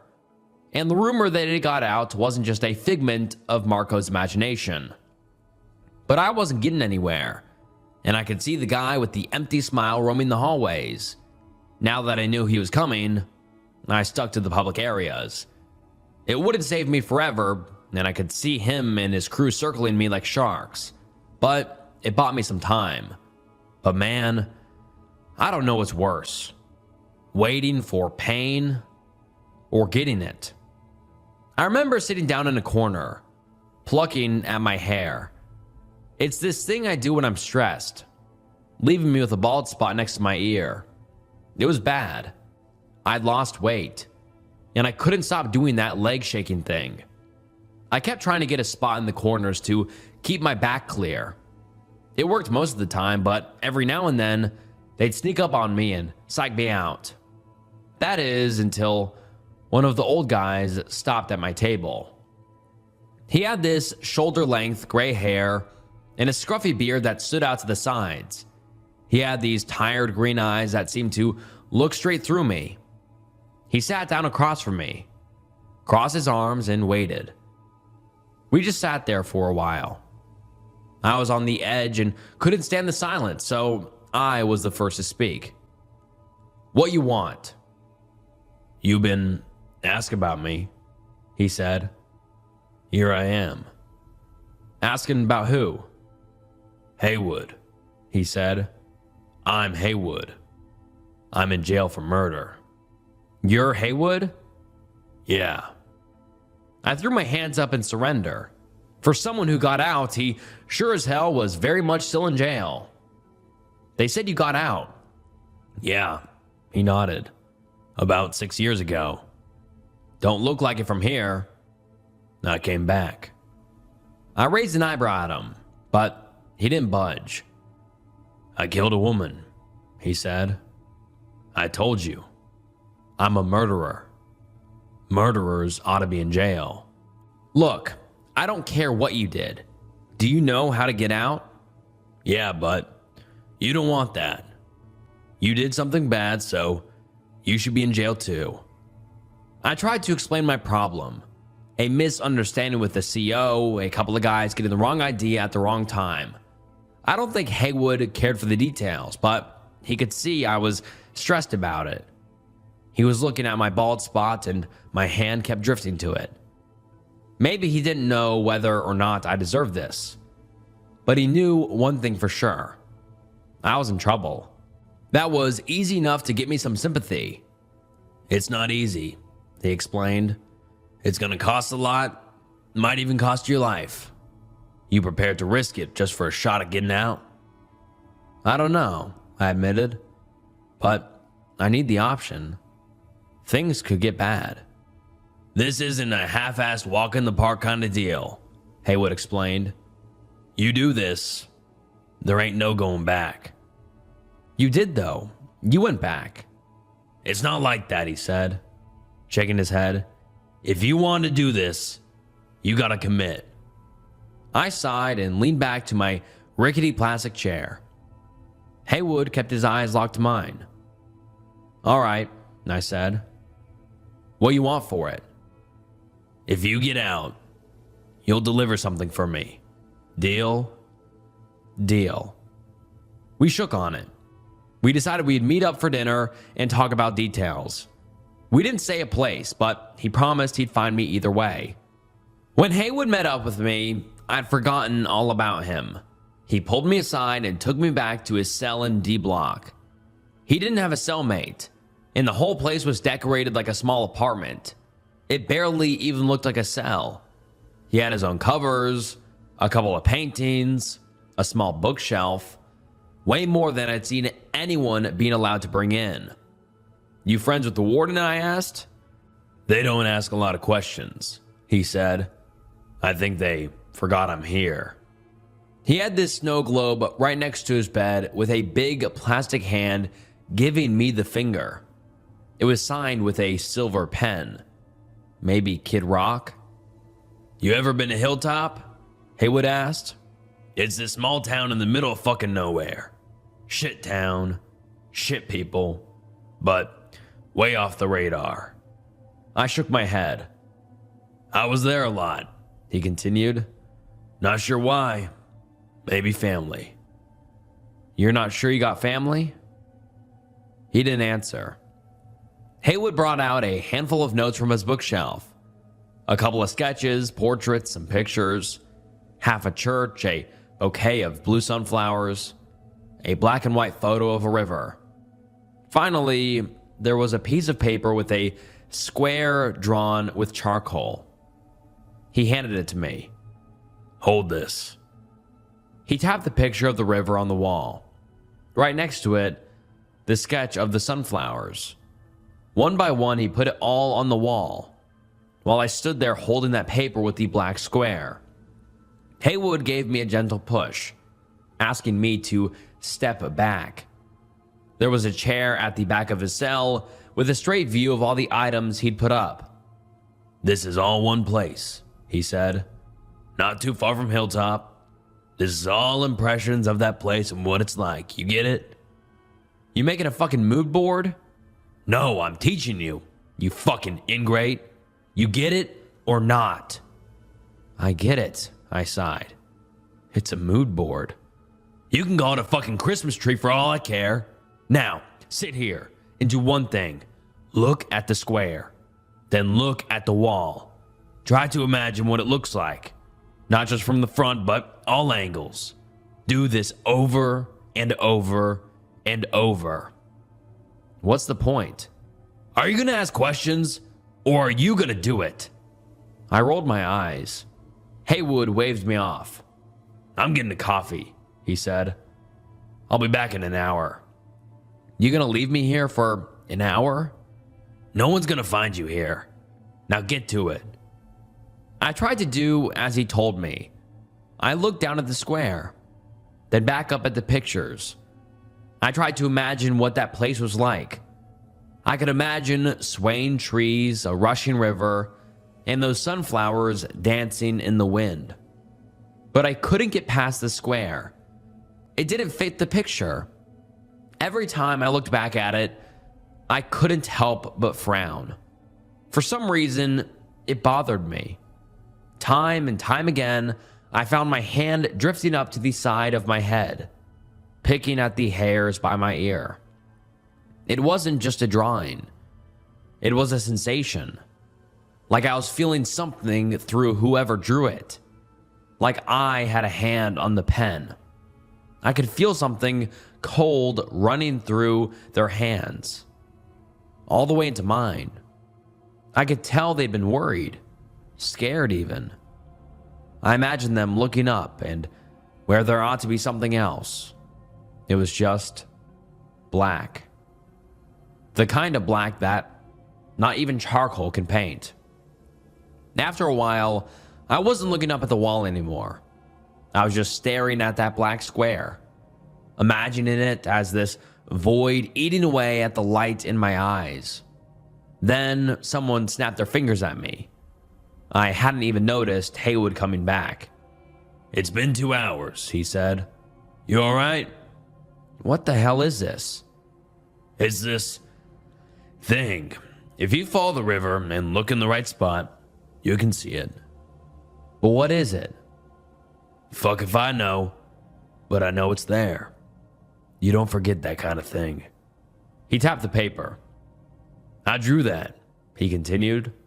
"I wanted to get it out of my head for a bit, but I don't know. Now it just has more places to live." "And you don't know what it is?" "Never figured that out." He picked the paper from my hand and stuffed it away in his notes. For some reason, I felt relieved. He let out a sigh of relief. "If you want to get out, you're going to need to learn more about it. And you got to be ready to move." He had a couple of blank papers that he rolled up for me. Then he handed me some charcoal. "Draw some squares on your own. Don't think about it too much. Do it at night, when you're tired, when you can barely keep your eyes open. That's when you need to think." I took the papers and the charcoal. I barely understood what he was saying, but the way he said it made me keep my mouth shut. He wasn't joking. It instilled this sort of confidence in me that maybe this would work. Somehow. You can't get a snow globe from commissary, after all. Coming back to my cell, I spent some time with those papers, drawing the same square over and over. After a while, I sort of imagined it from different angles. The color and shape were the same, but it was like I could picture it. Not like a physical thing, but like a hole in the world. Like the sky itself had a dead pixel. I ended up drawing it at least a dozen times, on both sides of the papers. Then I draw it again, covering the first image. And when the lights got cut for the night, I was still drawing in the dark. I didn't need to see the paper to know it was there. And the more I drew it, the clearer it got. Even in the dark of night, I could see the black. I could smell the summer wind in the bushes. I could hear the rustle of leaves and the running water bubbling down the river. It's like I was there, looking up at this immense thing. I don't remember falling asleep. It wasn't like usual sleep. I was already dreaming before my eyes were closed. I woke up with my hands covered in charcoal. The papers were all over the floor. I didn't notice it at first, but Marco was already gone. Turns out, I'd missed roll call. But how was that possible? How could I miss it without being dragged out of bed? Hell, I'd seen people get stuck in solitary for less. I'd missed breakfast. It was closer to lunchtime. Most folks were out in the yard, leaving the block almost empty. I didn't get many steps out of my cell before a CO spotted me and escorted me outside, stopping only to let me wash my hands. The moment I got to the yard, I could tell something was up. People were stepping away from me, and the guy with the empty smile wouldn't look away. He tapped the left side of his chest with his pinky finger and licked his lips, nodding at me. Another guy tapped his wrist as if showing a wristwatch that wasn't there. The message was clear. Time was up. As we left the yard, a hand grabbed my arm and pulled me aside. My first instinct was to fight, but a quick hush shut me up. I hadn't even noticed Haywood walking up to me, but there he was. "Did it work?" he asked. "Did you see it?" "I don't know what the hell I saw." "Close enough." He took me down the hallway, right past the CO. The guy didn't even look our way. For some reason, people just didn't pay attention to Haywood. It's like he wasn't really there in a way.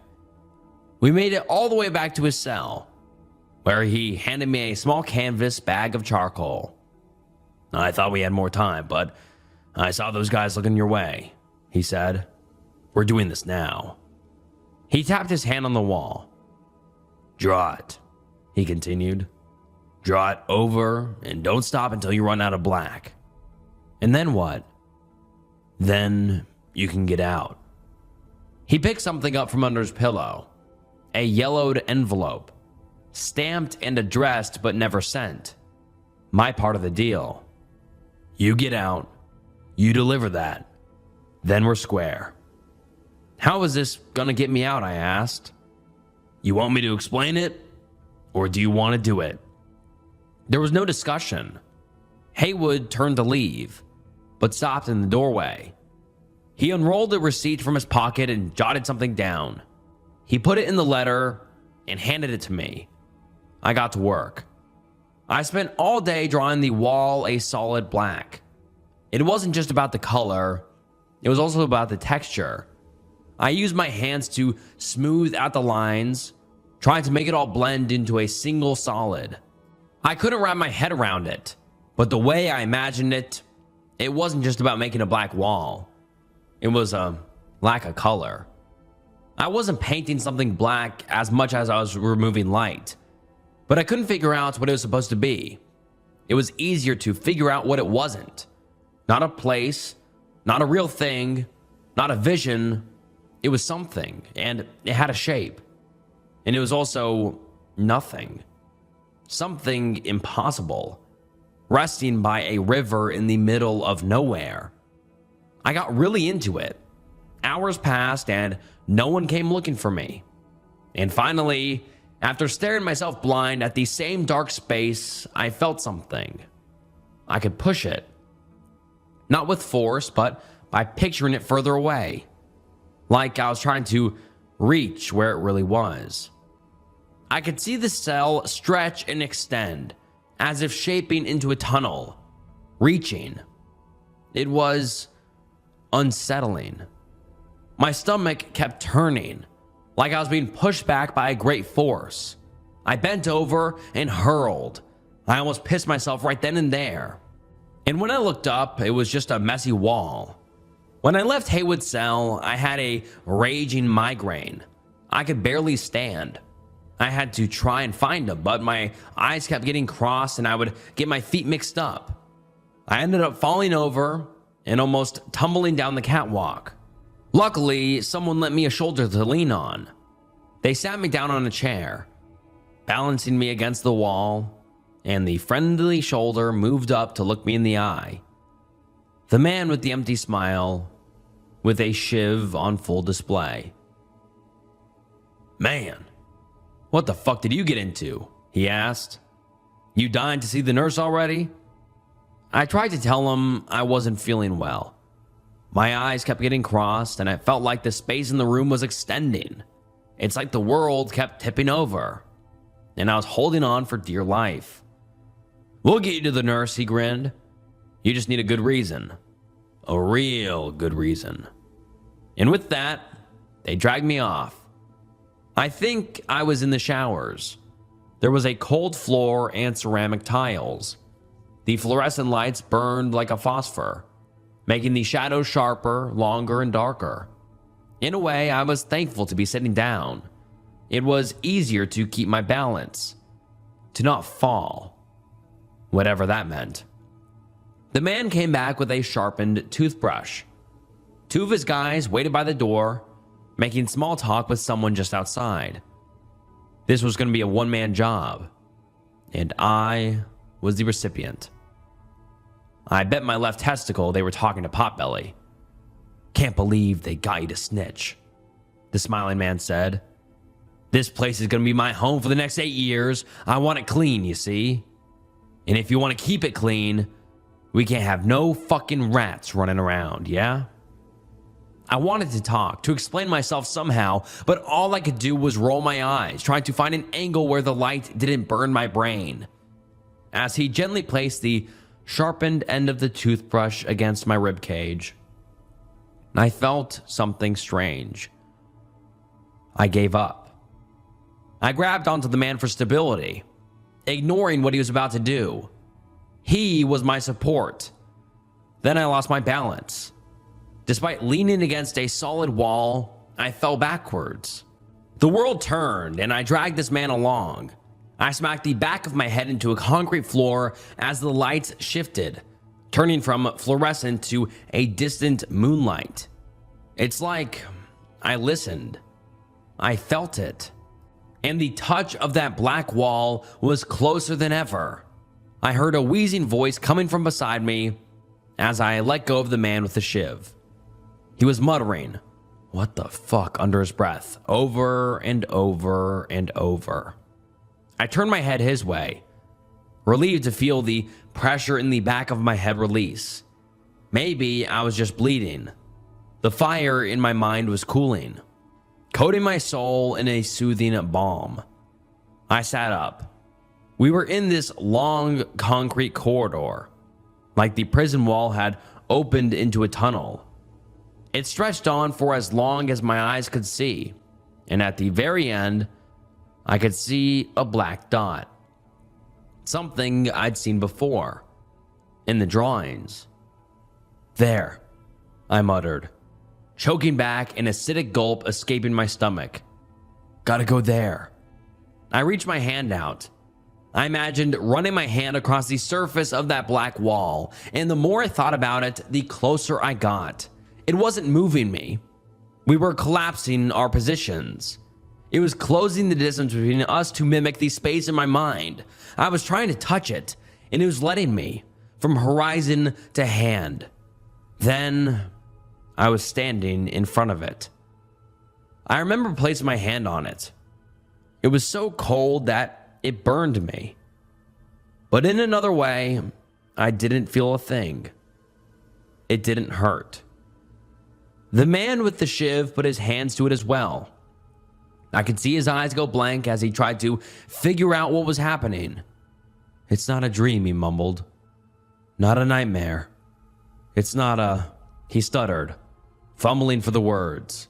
Looking down, I remembered the letter Haywood had given me. For a moment, I let go of the wall. In the blink of an eye, I could see so much more. I was standing knee-deep in a slow river, surrounded by a verdant forest. I could see the blue sunflowers from Haywood's drawing by the riverbank. The receipt fell out of the letter, tumbling into my hands. I almost dropped it. "You are Reggie," it read. "You were in jail for insurance fraud. You are delivering a letter." I read it aloud, then I read it again. It was telling the truth. The man with the shiv didn't have that kind of truth told. He knew nothing. It's like the wall had emptied his mind, making him roll the same words in his head over and over and over, repeating what was not happening, trying to find an answer to what had. He couldn't step away, but I did. He stood there, counting out loud all the things that wasn't. Not of this, not of that. His shiv got swept up in the river. I held the letter close and tore myself away. I wandered in a haze until I found a path, leading me to a road. A couple of drivers honked at me, probably because of the jumpsuit. I would stop at times, forgetting what the hell I was doing. Then I'd look down at the note and read it aloud. I was Reggie. I was in jail for insurance fraud. I was delivering a letter. After a while, cars stopped honking. It's like they didn't see me anymore. I would check the address on the letter and check the street signs. I tried asking a passerby for directions, but they just looked at me and kept walking. I think I found the place after a while. The house had been abandoned for decades, but I did as I'd been told and left the yellow letter on the doorstep. I didn't know what to do next. I was out of jail. I tried to remember what got me there, but it was all fading away. I got these little glimpses, like someone cutting me out of a deal and getting me put in jail. There were faces that I'd seen a million times, but I couldn't remember their names. Maybe one of them was a mom or a dad, but they might as well have been an uncle or an older sister. I didn't know. I was fading into the dark, along with that thing by the river. I tried to talk to a guy at the supermarket. I asked him where I was. He looked me in the eye, excused himself, and went back to whatever he was doing. It's like he saw right through me. I ended up grabbing a handful of Cheetos and walking out of there. I dropped one of the bags by the door. Turning around, I saw him pick it up and putting it back on the shelf, but he didn't even care to look my way. I had to look back at my notes over and over, reminding myself I was Ridgie. I'd been in jail for insurance fraud. The note said I was delivering a letter, but I'd already done that. But I was forgetting that too. I had to do something. So I ripped the note in half. Maybe there was something else on it at some point. I don't know. Now I was Ridgie. I was in jail for insurance fraud. That was it. The more I thought about it, the more it was true. I think I wondered for a while. I had a glass of wine at some point, then I felt this pressure building in my head again. And there was a corridor. And I remember this guy too. He was still standing there. His hand looked strange, but his words had turned into this slurred mess. The way you repeat something until it sounds more like a noise than a word. I held on to that note like it was the final breath of air before a deep plunge. I walked until I saw that dark thing by the river. But I read the note again and again, and I turned my back on it. I was Ridgie. I was in jail for insurance fraud. And I walked. At some point, I passed a gate. Then I passed a security check. No one looked in my pockets. Hell, I was still holding my bag of Cheetos. My legs gave out. And when my eyes came to, I was having lunch. Right across from me was Haywood, looking me in the eye. It was different this time. I could see he wasn't just tired. He was empty. He looked at the bald spot on the side of my head. I didn't reach for it. I haven't since. I kind of miss it. I'm Haywood, and I'm in jail for murder, he said. I'm Ridgie. I'm in jail for insurance fraud, I answered. It wasn't an introduction. We were reassuring one another, reminding ourselves we had been out there by that thing, and it had burned away something we'd taken for granted. If we'd known each other from before, maybe we could have kept something more, but no. I got a name and charge and place. It's simple, but it's all I got. He's the same. I walk these halls doing whatever the hell I want. Maybe I can say I'm someone or something else, but I can't risk it. I can't lose myself like that, smiling man. I don't want to get stuck like that. I think I knew his name at some point. Maybe he lost it. I've tried not to remind myself, but I can feel something slipping away when I stop reminding myself. There are so many things I've let go of, and I can't even remember why I mourn them. But it gets easier when things are simple and clear. I'm Ridgie. That's simple. I'm in jail. That's clear. People forget Haywood and I are here. We talk to people sometimes, but they forget all about it shortly after. Sometimes writing it down holds their attention a little longer, but it always fades. I once straight up slapped Potbelly across the face. It earned me a whack and a shove, but then he just walked away like nothing happened. He had a bruise all week. Haywood and I played some games. talk about whatever details we remember. I've made a note of things I'm certain of, or that he's told me. That's why I've used to write this all down. I'm sure I got some details wrong, though. I try not to think about this. When I do, I can feel my mind getting dragged away. It's not a matter of space. It's a matter of being aware. The more you think about it, the more you see it. And if you look close enough, I think you can still see a man standing there, counting the many things he isn't. Or maybe he's gone by now. I don't want to look. I don't know if all I've told you is the truth.